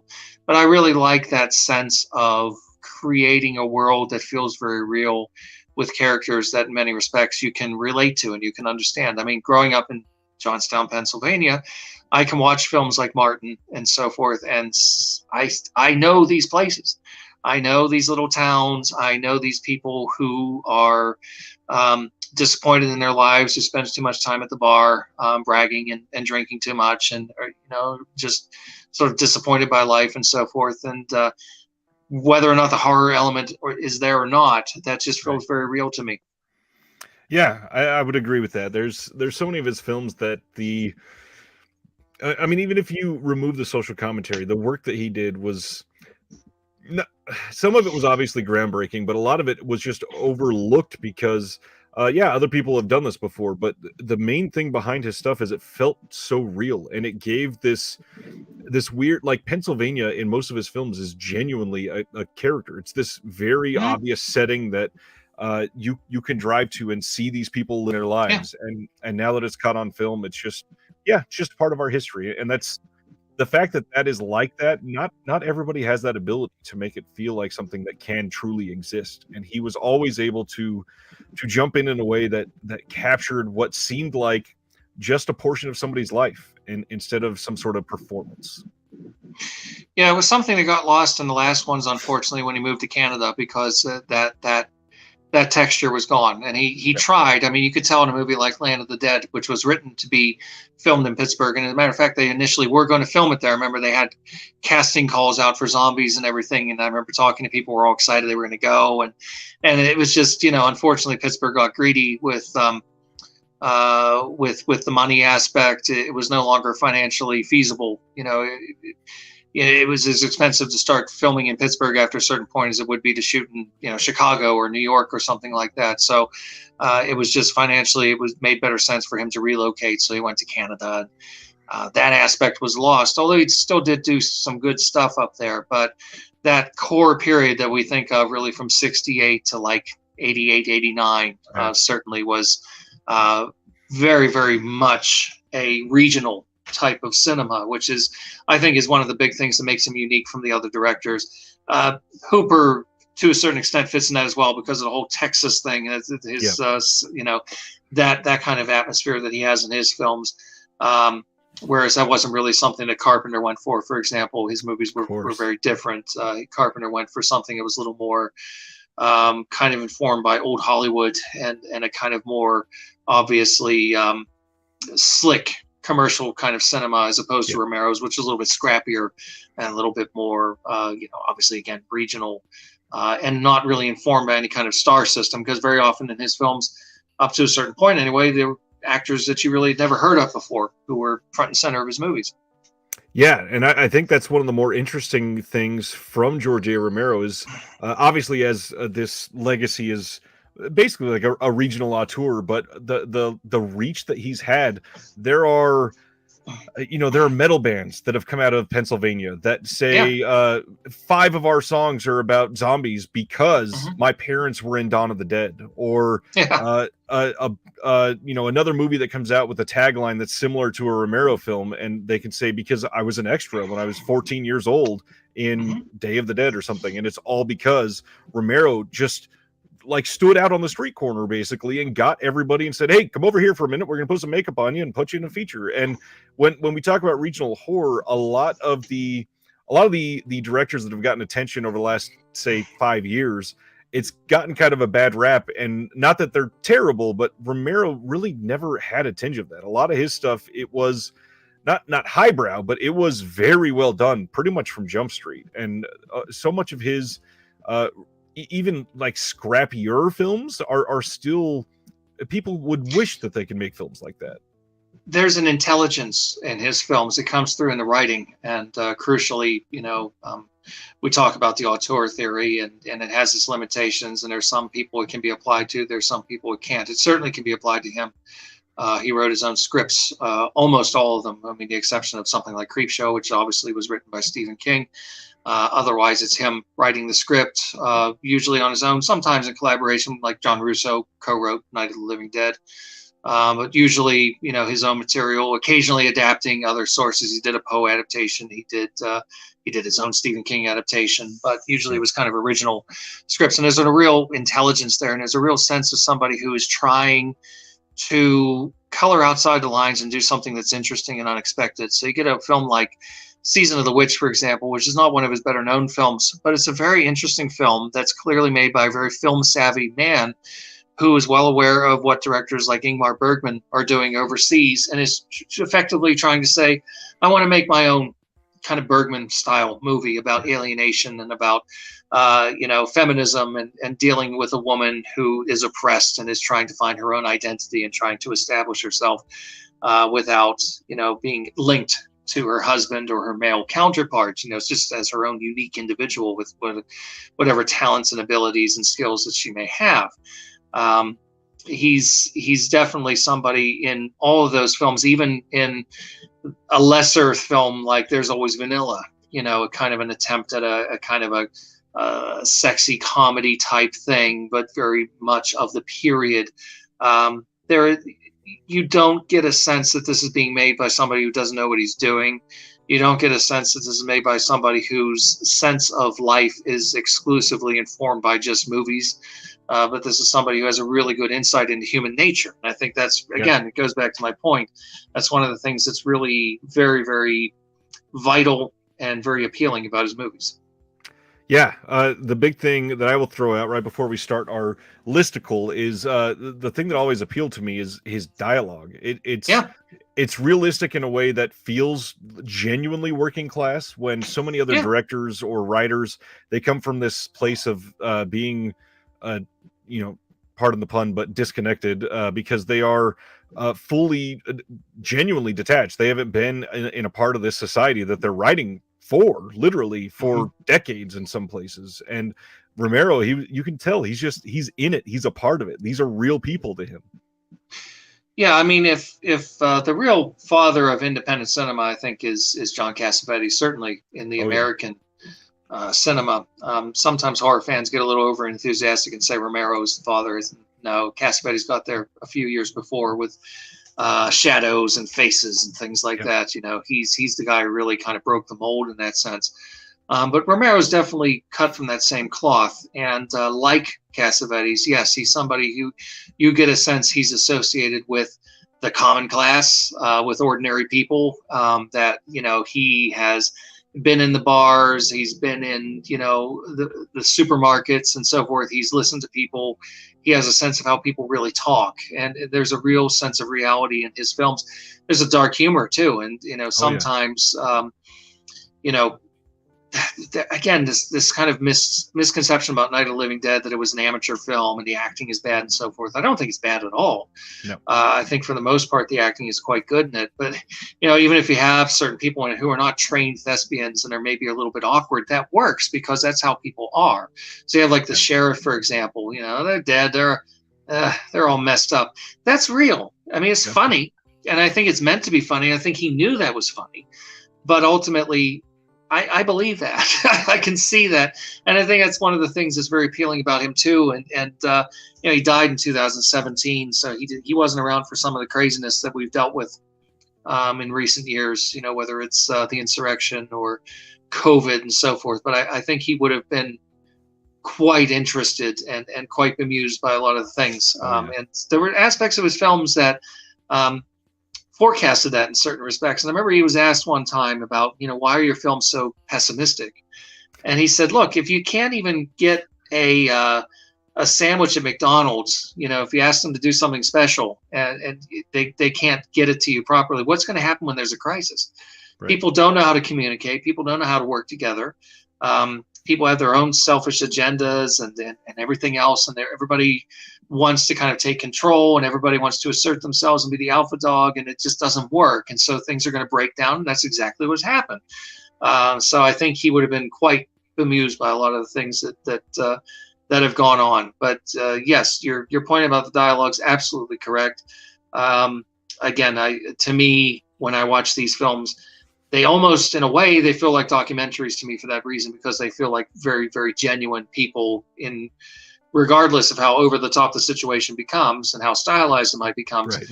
Their actions and their reactions to me seem totally plausible and totally real. Which is unfortunate in many of those situations. Yeah, it is. And again, we have not advanced. We have regressed in some ways. We've progressed in some ways. We've regressed in others. But yeah, I mean, you could watch a film like The Crazies, and realize, you know what, it hasn't changed that much in 50 years. It hasn't really Right. changed. All right, so just like last week with KB when we talked about Scorsese, we're going to talk about Romero tonight, doing our favorite 5 films. Again, not saying it's the top 5 or the objectively best 5. Our favorite 5 films from 5 to 1. Then we'll mention probably an honorable mention or 4, and then he won't have too many left over after that that are really worthy about talking about for too long. But then after that, or maybe during, we're going to talk about some random Romero question offshoots in between. So why don't you get us started with your number 5 favorite Romero film? Well, my number 5 is, again, probably the first one I ever saw, which is Creepshow. I have a tremendous amount of affection for Creepshow. I actually have grown to love it more over the years than I did. Anthologies are a funny thing. They very often are uneven because you usually get, it's like a lot of the Amicus films. Sometimes you get 1 or 2 really good segments, and there's one that's kind of okay. Then there's usually 1 or 2 bad ones. And I think at one point I would have said I didn't like a couple of segments in this film, but nowadays I love all the segments. I think they all work really well. I like the fact that they're stylistically different, yet at the same time they're very much of a same piece. He's got the comic book panel thing that's worked through the whole way through, all the rear screen effects and so forth, the various different graphics and stylization things, which is an unusual thing for a man who up until that point you wouldn't really describe as a visually dynamic filmmaker. He was more of a montage director. He came from a background as an editor, so the style in his films is more in the editing. As opposed to somebody like a Dario Argento, for example, who does these really elaborate tracking shots and things. Romero would go there later and would kind of progress stylistically and would become a little bit more ambitious. But at this stage in 1982, and this film comes out, it was really different from his earlier films in terms of the style, but it works beautifully. I love the linking segment with Tom Atkins. I love all the different stories. I know Stephen King is absolutely appalled by the performance that Romero coaxed out of him, but I think it works. I agree with him. He's like Wile E. Coyote. He's just this kind of cartoon character, rubber-faced character, and it fits. It works. I mean, I enjoy it. And for me, nothing in the film is better than the last segment with E.G. Marshall as the racist, germophobic, vaguely Howard Hughesian millionaire or maybe even billionaire, Upson Pratt, who is being overrun with cockroaches. That segment is just absolutely brilliant from my point of view. And somehow it feels like that's the one that's least talked about. I don't know why that is. I guess everybody talks about the Crate, and I understand that because it's got 3 brilliant performances from Fritz Weaver, Hal Holbrook, and Adrienne Barbeau. I mean, I love that segment. Don't get me wrong. I think it's great, but I don't know. I really, really, really enjoyed that last segment. And again, that's a lot of Romero's kind of social commentary coming through with his just kind of casual racism and things like that, how horrible he is, which again is kind of in Romero. Wealthy people tend to be really awful people in Romero movies. And he's one of the worst, but as somebody who also, maybe it works more for me than it would for some people, because I have a terrible fear of creepy crawlies. As much as I love horror films, I can't stand spiders. I can't stand cockroaches. I can't stand snakes and rats and things like that. So stories built around things like that always tend to work for me because they hit me where it hurts. That makes sense. I'll talk about Creepshow in just a minute. My number 5 is The Crazies. This is one that I saw fairly young, and primarily because something happened where I think this was rented because we thought it was something else, and then ended up loving this. And again, just one of those unfortunately very prescient films. This is one that is terrifying. There's so much of this movie that there are people just flat out sadistically murdered over nothing, and we have lived that over the last few years, and it's scary to look at now. The Crazies there's so much I want to say about this, but it's hard when we're still living in a pandemic. This is one that is a very tough situation. And honestly, if you haven't seen the remake, I don't know how you feel about the remake. I think the remake was actually pretty decent. I especially love seeing Timothy Olyphant and something like that. But Yeah, I think that the story's pretty well done. Obviously, it's a fairly early Romero, and one that I imagine if he made it, 10 years later, would have been that much more shocking, probably. But yeah, I think it was pretty well done. And don't forget Richard France. I'm a top man. I love Richard France. I could watch Richard France read the phone book. I wish there were hours and hours of outtakes of him and Dawn of the Dead ranting and raving on TV about how people suck. He's terrific in the Crazies. The remake, I kind of have the same reaction to the remake of Dawn of the Dead. It's okay, but to me, it's not nearly as effective. Of course, it just doesn't come anywhere close. I mean, hey, look, I know some people prefer the remake. Some people prefer the remake of Night of the Living Dead too. I mean, I don't get it, but okay, we like what we like. It's a little awkward in spots, I suppose, but some of that awkwardness is to its effectiveness, I think, and also, again, it's kind of touching on very disturbing things like the relationship between Richard Liberty and Lynn Lowry, where that goes as they're infected with the illness and so forth, and it's obviously one of the great sort of pandemic horror films, along with movies like Shivers. Rabid, I suppose you could add into that as well, and 28 Days Later. The never-ending battle over are these movies zombie movies or not is kind of irrelevant after a certain point. Ultimately, they're all kind of under the same basic umbrella, I suppose. But I like The Crazies very much. It doesn't make my top 5, but I do think it's in many respects a very underappreciated film.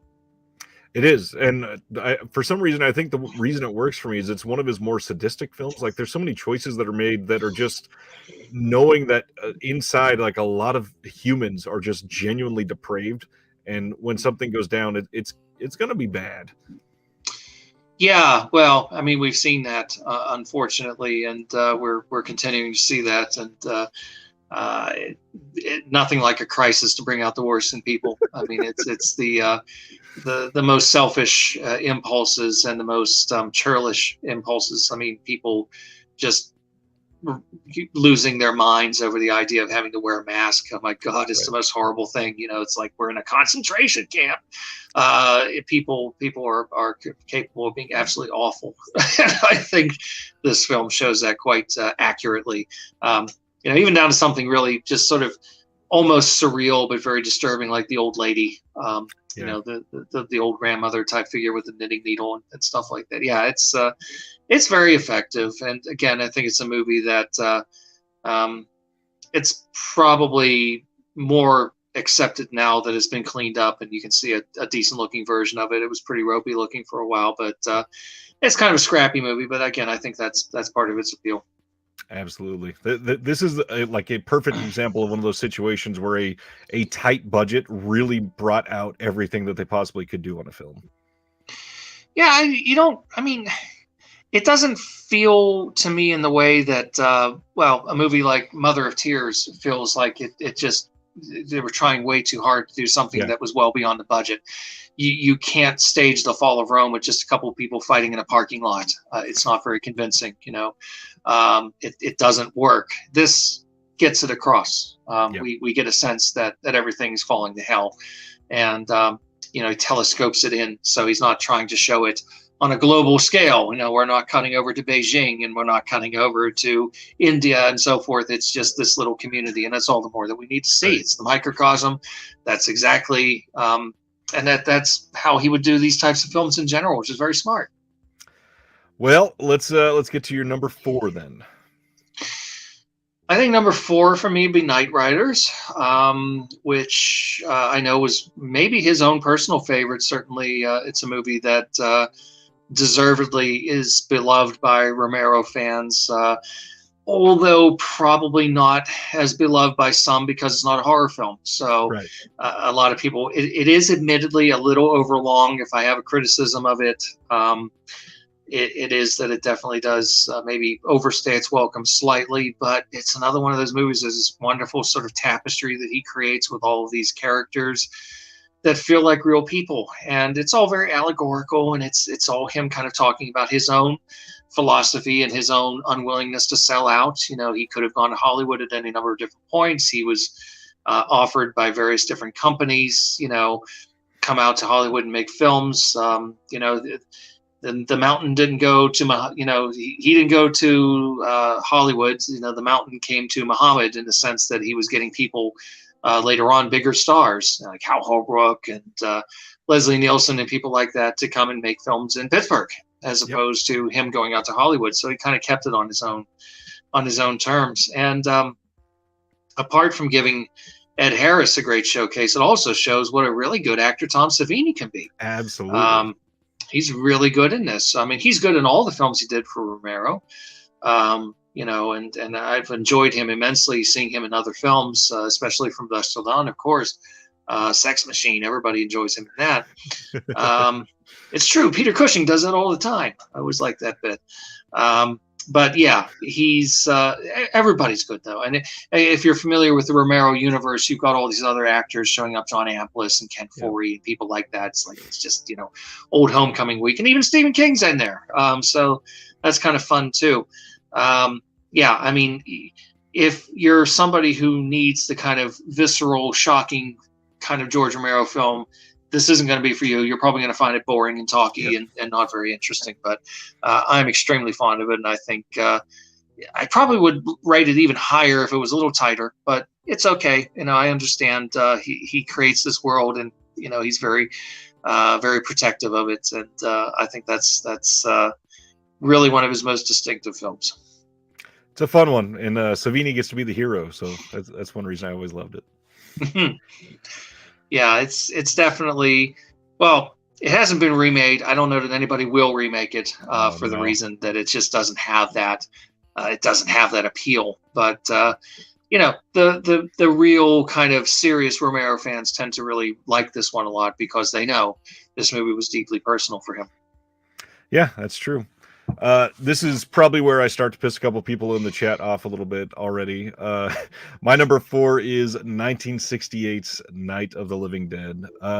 Saw this one young, obviously, like most people, because it's one of those horror films that you can see fairly young. There's not a lot that is so shocking. There's, you know, no nudity that's overwhelming, no crazy violence. I've come to appreciate this so much more throughout time, and just seeing how much like genuine thoughtfulness goes into so many of the shots in this film is remarkable. The big thing that I've always attached myself to, though, Dwayne Jones he puts on a performance that is the most realistic aspect of this movie is how he acts in every situation that he's faced with. And you know, the complaints that you brought up a minute ago, a lot of people thought that it was full of amateurs, and really the only way that you could see that is maybe some of the performances are slightly wooden, but Dwayne Jones is the opposite of that in every single scene. He is this organic, tangible person that you can see as a hero no matter the situation. You could drop him into any of these films and he's going to do his damnedest to get out on top. And I don't know, he's just a fantastic person to cast in this film. I love that performance. Yeah, well, I mean, it dovetails into my number 3 because this is my number 3, Perfect. Night of the Living Dead. So we'll just continue with Night of the Living Dead because it was certainly one of the earlier ones that I saw. I can remember in the old days of VHS, we bought it. I mean, it was a staple in the bargain bins everywhere you went. Any place that had VHS tapes, every company put this movie out because it was out of copyright for many years. And we bought a tape of it one time, and it was no good. It was just static. So I always remember the first time I sat down to watch the film, it was nothing but static. So I didn't get to see it till a little bit later on. Dwayne Jones is extraordinary in the film. He is an interesting guy. If you've ever listened to the interview that's included on most of the releases at this point, certainly on the Criterion release, I mean, he was a very erudite, very intelligent man who refused to be pigeonholed just as that guy from Night of the Living Dead. He just kind of, not snobbishly, but just made a clear decision that there were other things that he chose to do in his life. He moved away from acting. If you want to see him give another great performance, see a film by Bill Gunn called Ganja and Hess, which is a very interesting film. It's a very weird film. It's a very off-putting film if you go into it expecting something that it's not. but I think it's a great film, and he's terrific in that as well. He reminds me of somebody like Christopher Lee. I mean, he just has this extraordinary presence, this real stillness, this real intensity. But he's a very subtle, very not flashy actor. He's not big into, huge bug-eyed emotions. He conveys it all very realistically. As you say, he is 100% credible. His dynamic with Carl Hardman in that film is fantastic, and of course the endless debate. Yes, Harry is a bit of a jerk, but he was right because he keeps saying the cellar is the safest place, and he's saying, no, you don't. And he was right. I mean, this is, ultimately he was being stubborn. So he's an interesting hero. He's kind of stubborn, and he has his own kind of, agenda going on, and he just doesn't want to deal with this loudmouth cracker. But ultimately, Harry's not completely wrong in some of what he's doing. And Harry, for as problematic a guy as he is, and he is kind of implicitly bigoted, he kind of gets that through in certain aspects of Carl Hardman's performance. He's also just a scared family guy who's trying to protect his wife and his little girl, who's already sick. So he's not a completely unsympathetic character by any stretch of the imagination. I mean, to me, it's his most important film, without question. It's one of the most important horror films ever made. It's one of the most important films ever made. It's not my number one, but it is my number three, so that puts it up just a little bit higher than yours, which may piss off a few people a little less. Maybe I've eased their pain a little bit from you having it too low. Yeah, that Carl character. One thing I wanted to throw out there is it. Not only was it just a normal, fairly family man person. It's 1968. This is how most people were at the time. There's zero doubt about that. And then obviously in the 60s, the whole reflection on King and the assassination, and then that ending. I mean, how prescient and how much are we dealing with? Coincidental too, because he always said over and over again, I did not write that role for a black guy. As a matter of fact, said in the original script, he was meant to be just kind of a sort of swaggering truck driver. He was not intended. He happened to be the best actor who auditioned for that part. And Romero and John Russo and Russ Striner and all these other people involved weren't thinking in terms of skin color. Most of them were sort of, involved in the hippie movement to a certain extent. A lot of these guys were. I mean, Hooper, Carpenter, Romero. A lot of these guys were the long hairs who were very kind of hopeful that things were going to get better, and their work got more and more dark and cynical because they realized that their dreams of a better society was going away. So their movies became very dark and very angry, which lent them very well to horror films, of course. All that was totally prescient. Romero told the story about they were driving the film up to, I forget where, was it New York maybe? And they had the radio on, and the news came over that Martin Luther King had been assassinated. They're like, oh my God, what are we going to do with this film? The movie ends with a black man being shot. Spoiler alert. By the police even. By the police, yes. A gang of rednecks shoot the black man and throw him on the fire. Well, I mean, prescient, but not intended. And it has been suggested that maybe one of the reasons that movie has a certain advantage over some of the later ones was that he was consciously trying to do that in later films. He was maybe being a little more heavy-handed about it, whereas here it just kind of, coincidentally, not in a happy sense, but it ended up being that way. Yeah. Oh boy.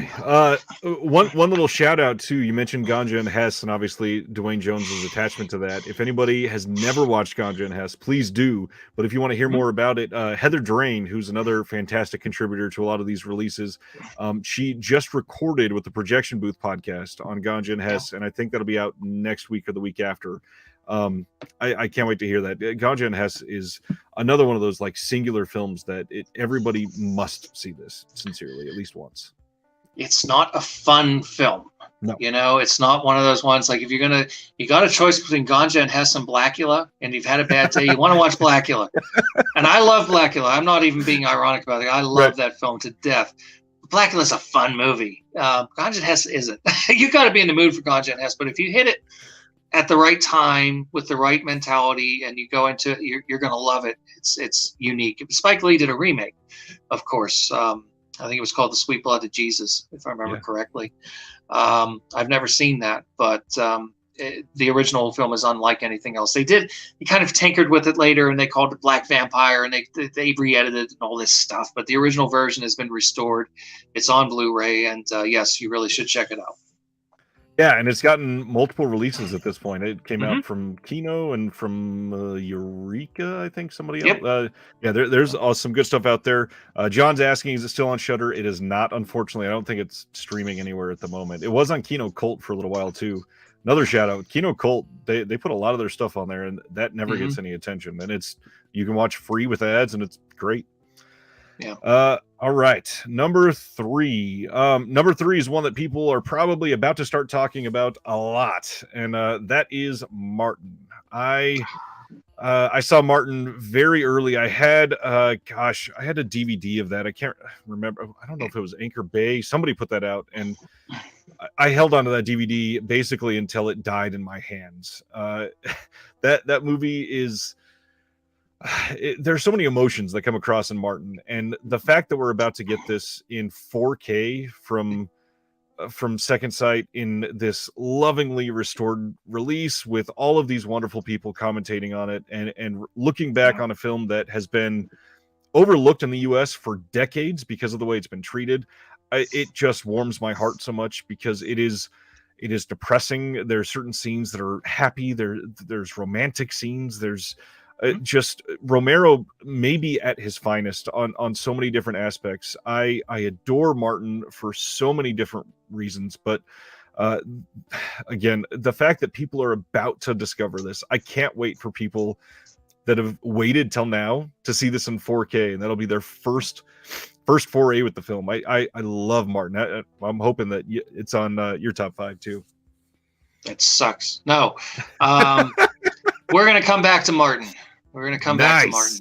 Nice. So for the meantime, my number 2 is Day of the Dead, which is probably going to surprise some people because Day of the Dead is often seen as kind of the redheaded stepchild of the original trilogy, although it has gained traction over the years. It was Romero's personal favorite of the 3. I can tell you a story about this that I suspect a lot of people won't believe, but it's absolutely true. It came out in 1985. I was 8 years old. I had no clue about Night of the Living Dead at that point. I had no clue about Dawn of the Dead. I'd seen Creepshow, of course, but I didn't know who George Romero was. Right. But I used to go frequently to the movies, especially on the weekends. Either my dad would take me, or my parents would have some alone time, and they'd have my older brother take me. My older brother is 7 years older than me, and he and I are both quite tall. He, being older at this point, was tall, probably looked older than he was, and so getting into movies was very rarely a problem. Turned away very few times. I got to see Day of the Dead on the big screen with my brother at the age of 8 because it was unrated. I remember going to the theater and, we asked for our tickets, and the woman looked at me and said, "Oh, honey, this is awfully gory. You sure you can handle this?" And I said, "Oh yeah, I'll be fine." I had no idea what I was about to see. My idea of gory was probably, Taste the Blood of Dracula at that point. Right. I had no clue. And to say it made an impression would be a severe understatement. It really, it really did a number on me. And I saw the other ones subsequently. So I probably saw them day, night, dawn, maybe flip flop. But regardless, Day was the first one I saw. Quite apart from that, which may or may not be of any interest to anybody other than me. I love the claustrophobia of it. I love the social commentary is there, but to me it feels a little bit slightly more subtle than in Dawn, where it's, obviously it's extremely heavy-handed, but it's not a criticism because it's meant to be. It's not like he's trying to be subtle, and he's not. He's very inspired, obviously, by EC Comics and things like that. So things are in your face. It's not meant to be understated. I love the characters, in this film. I think they feel very real to me. I know some people have a problem with all the shouting.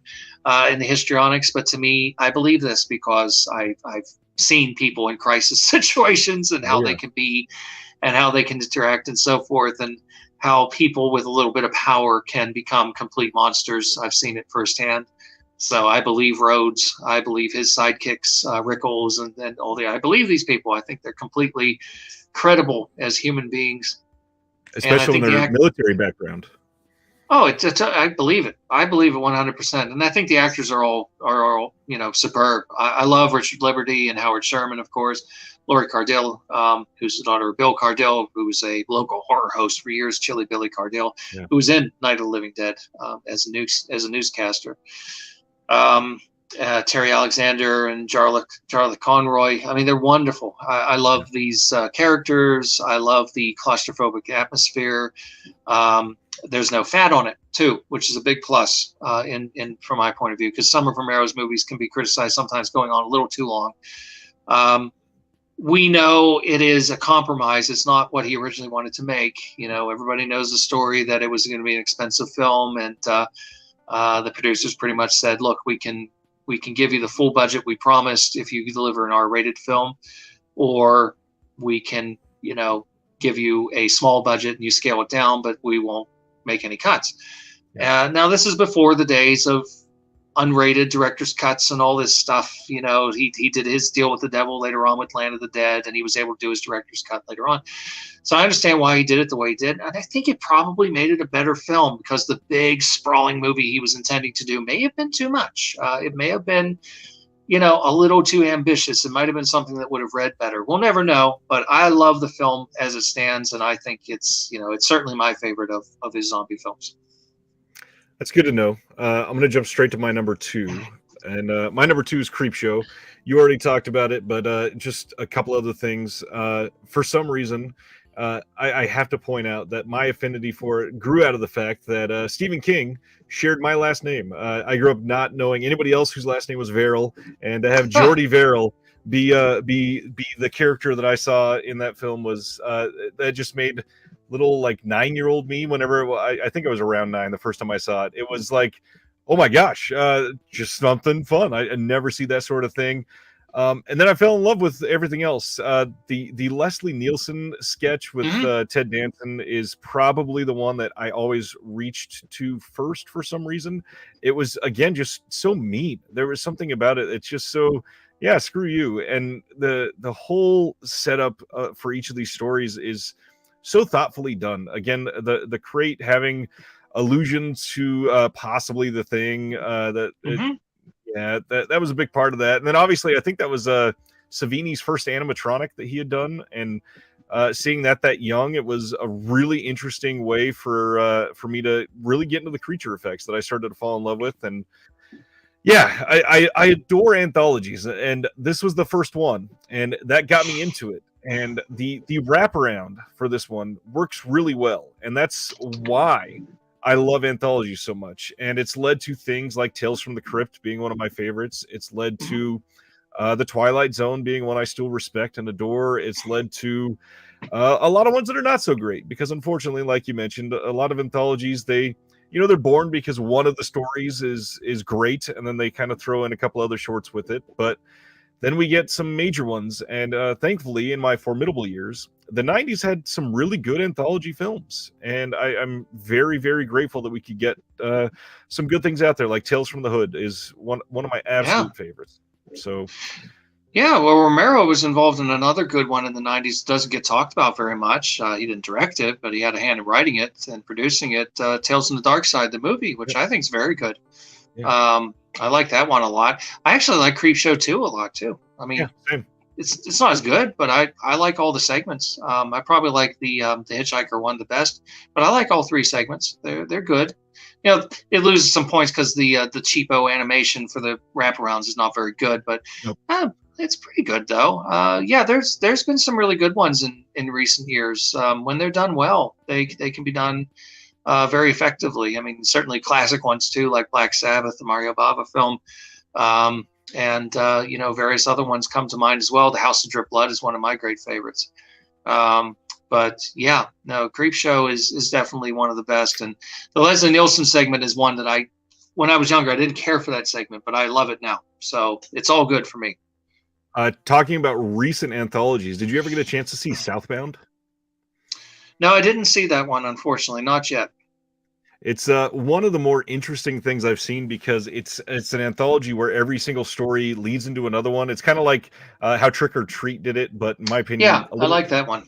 little more well done in terms of connecting them in just very interesting ways. And Southbound has only gotten a Blu-ray in the UK, I think. That's one that I feel like if a boutique got their hands on that right now, some people would fall in love with that. And anthologies are interesting because it can inspire people to suddenly become filmmakers because I can make an 11-minute basic short film and just get a couple other friends to do it and make a full-length film now. And yeah, stuff like Southbound and Creepshow and Tales from the Crypt can really do that for a lot of people.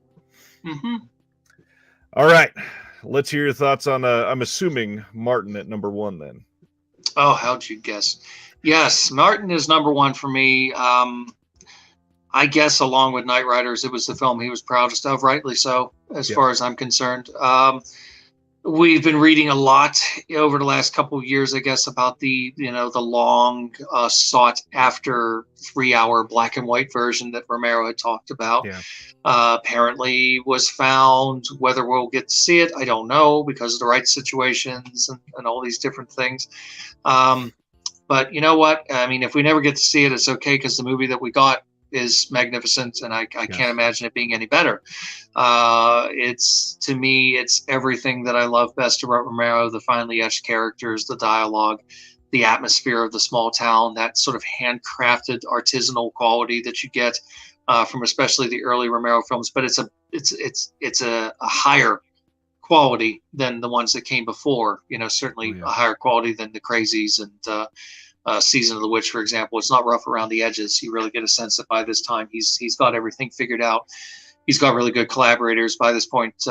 He literally, he started off photographing the film as he did his earlier movies, and then one point he just went to Mike Gornick, "Hey man, you feel like shooting this thing?" And to his credit, he did, and Gornick became one of his great collaborators. So it's a really good-looking film in its way. Wonderful score by Donald Rubinstein. I love the score so much for this film. It's so beautiful. And beautiful acting. I mean, Lincoln Mazel, what a force of nature. And you can see him in the amusement park, recently restored and rediscovered after being off the grid for years, wearing the same white suit. It's amazing. About 3 years prior to Martin, here he is, looking very much like Tata Kuda, but much more sympathetic. John Amplas giving an absolutely brilliant performance, and Savini and Christine Forrest is wonderful. Everybody in the film is terrific. I think it's a masterpiece. I think it's one of the best vampire films ever made. One of the things I really love about the film is we don't know. We can interpret it however we want to. It's one of those things, it's like The Tenant. Is he crazy, or is there really a conspiracy against him? In this case, is he really a vampire, or is he just a disturbed kid? We don't really know. Yeah.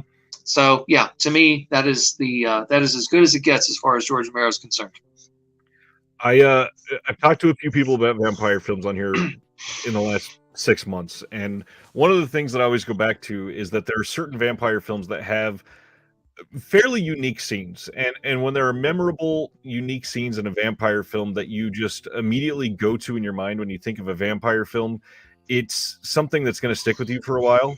And this movie has like 4 of them. I mean, there's certain things that there's conceits in this film that you don't get in any other vampire film, and the impersonation with the fake fangs, and the amount of like did this person commit suicide, and I'm going to argue against that, and the overall social commentary and mental health that's underlying this entire thing is so fascinating. And one of the reasons that I've appreciated it for so long as a psychology major myself, it's just you could watch this and unravel it in 12 different ways and all 12 be correct. It is so interesting. And again, the fact that so many people are about to see this for the first time, I cannot wait to see everybody just discovering a masterpiece. Yeah, Rubinstein had it tied up for years, because he was asking for a fortune. But fortunately, Second Sight was able to wrestle the rights away for this and Dawn of the Dead, so that we finally have definitive editions. I'm sure that this will be the definitive edition of this film as well. I'm glad that Travis Crawford was able to get involved with it. Obviously, he passed away quite unexpectedly. Yeah. So he had an opportunity to do well. I don't know if it was his favorite Romero film. It may have been, but certainly my favorite. So I'm very interested to listen to what he has to say and to take in all the other extras as well, and just to re-experience this film, because it is, like I said, I don't use the word lightly. I think it's a masterpiece. I really do think that it is one of the best films of the 1970s, and that's a decade that made some of the best films ever. So that says a lot. Truly does. Finally, my number one, which is going to piss a lot of people off as well, because Dawn is not going to be on either of our lists. Day of the Dead is my number one, which I love to see it at number two for you. This is the movie that stuck with me the most when I first saw it. I think that this movie has his best dialogue. I think that Joe Pilato alone saved this movie for me. He is such a terrible villain that you immediately hate, even though he's not awful until 25 minutes into the film. He's just sort of insufferable. But the way that the tension through this is ramped up, the constant situations of hunting these things underground alone, that's terrifying. And like you said, the isolation and the claustrophobia of being in a cave with things that are trying to kill you. It's very difficult to overcome that sort of tension and try to ramp it up in another film. And I think that he doesn't do better than this in any of his zombie films. The way that Rhodes goes through this entire film as starting as a villain and ending as like one of the worst people on the planet is crazy. But then that gore scene at the end, Savini and his masterwork at the end of this, it is astonishing to think that this was made when it was made, and they were able to accomplish what they could. And all of the stories of these were pig intestines and this room smelled so awful, the fact that they were willing to put themselves under that sort of situation, it just shows that they were dedicated to this craft. And we haven't even mentioned him at all. The idea of capturing a zombie and training it and trying to teach it speech and all that again, it's such a really great revolutionary idea in a film, especially in the mid 80s. Yeah, this is I think my favorite Romero. But then again, if I see Martin again in 4K, it might just outshine it for me, because that's up there. But Day of the Dead I think is a remarkable achievement, and to come after Night and Dawn it's a lot to live up to, and in my opinion I feel like it surpasses it. And it's supposedly a shame, because we're likely never going to get a good 4K release, because I guess the elements are kind of messed up on this one. Yeah, hopefully that's not true. I would hope that there's some hope, but I mean, certainly the version that Shout put out is very nice. Yeah. If that's all the more we ever get, we can't really complain too bitterly, because it's got a lot of great extras, and it's a nice looking version. It's a lot better looking than the previous ones.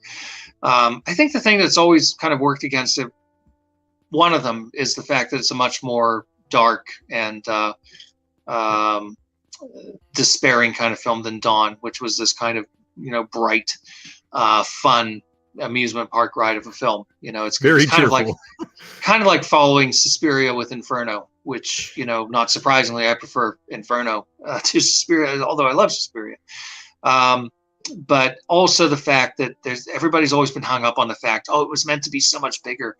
And again, I go back to the thing of, it's like with Martin. Okay, yes, this other long version is out there, and I hope that I get to see it. But if I never get to see it, the movie that I have is still phenomenal. I mean, I can't complain. It's not quite equivalent to something like The Magnificent Ambersons, where you get a sense of certainly a great film, but a film that is probably so much better the way it originally was versus what they did to it. In this case, would Day of the Dead have been better if it had been bigger and more action scenes and more epic? I don't know that it would have been, because one of the things I like about it is the claustrophobia. I like that. I think that works really well. I think that's what it has in common with Night. And Dawn is certainly a movie I like enormously, But I'd say the same thing about it that I said about Knight Riders. It just goes on too long. And I know Romero felt the same way because there was never such a thing as a real director's cut on that film. There was such a big rush to get it finished and get it out and get it released that there's that long version that they showed at Cannes, which Romero said was certainly not his cut. And even the theatrical version, he admits, in the commentary that during the pie fight scene, he's like, yeah, this is going on a bit long. He would have liked to have had an opportunity to tighten it up a little bit. So the people who love the film as it is will say, fuck you, it's perfect, that's fine. I think it would have been better if it would have been, lose maybe 10, 15 minutes, but that's just me. Day I have no such complaints about. I think Day is just right. Do you have any honorable mentions that are close to the top 5 for you? Well, I mean, Dawn I've mentioned certainly is a wonderful film. I'm very fond of Dawn. I love Monkey Shines. I also got to see that theatrically. Slightly more normal circumstances there because it was an R-rated film. I went to see it with my mother because she was a horror movie buff, which is why I'm a horror movie buff. And yeah, that was one that definitely made a big impression on me. And I mentioned the amusement park before, which is, certainly well worth checking out. It's essentially a PSA about, old people, which may not sound terribly interesting, but no, it's really very, very good and well worth checking out. You mentioned the Crazies. I'm very fond of the Crazies, Season of the Witch. I mean, most of his stuff is really well worth checking out. And I'll actually throw out a bit of praise for one that I know not a lot of people like, but I really like Diary of the Dead, even though I'm not crazy about the whole first person thing and a lot of that kind of found footage thing. I'm not nuts about that as a sort of general genre, but I think it works there. I remember watching it and thinking, this feels like a movie made by a young man. It just felt like he really had everything back in him that I associated with him before, because I liked Land a lot. I think Land is a very good film, but you do get a sense in that film that he's compromising a bit, and you've got kind of name actors and so forth. It's not quite the same, but Diary to me is classic Romero. So most of his stuff is either good or excellent. Some of the lesser ones are still interesting, and there are a couple of duds, but pretty remarkably good output overall. Damien in the chat just brought up the one I was about to ask you about. Is how do you feel about Bruiser overall? Because there's a lot of people suddenly coming out of the woodwork saying that Bruiser's always been my favorite and one that people have an affinity for. I haven't seen it in such a long time. I remember liking it, but I haven't felt compelled to go back, which probably says a lot. I'm hoping that somebody will put out a better version of it at some point. I do have the DVD around here somewhere. So I probably will revisit it at some point. I remember thinking it was an interesting film. It had its problems, but it kind of is an outgrowth of a movie like Martin in the sense of it being a genre film that's also very much a character piece and very psychological and so forth. I seem to recall it gets really messy in the last act, unfortunately, but I'd have to look at it again. But I remember thinking it was a decent film, and I was kind of shocked when I saw a lot of people dumping on it, saying it was terrible. And yep. I didn't think it was terrible, but I'd need to see it again. Yeah, it's been a long time for me too. It's one, definitely needs some sort of release anywhere at this point, please. You brought up Diary. I enjoyed Diary for certain aspects. Overall, I don't think it worked too well, but again, it's one of those movies from his catalog that there's like 5 or 6 scenes in that movie that you go, dang, like he still has it. This still really works. But then other scenes, definitely not for me. I got to throw out Knight Rider for mine and Dawn. Both of those. Knight Riders it's just fun. It's one of those things that when you see that cast together, it's kind of miraculous looking back on it nowadays. And how could they all come together doing this? I absolutely love it.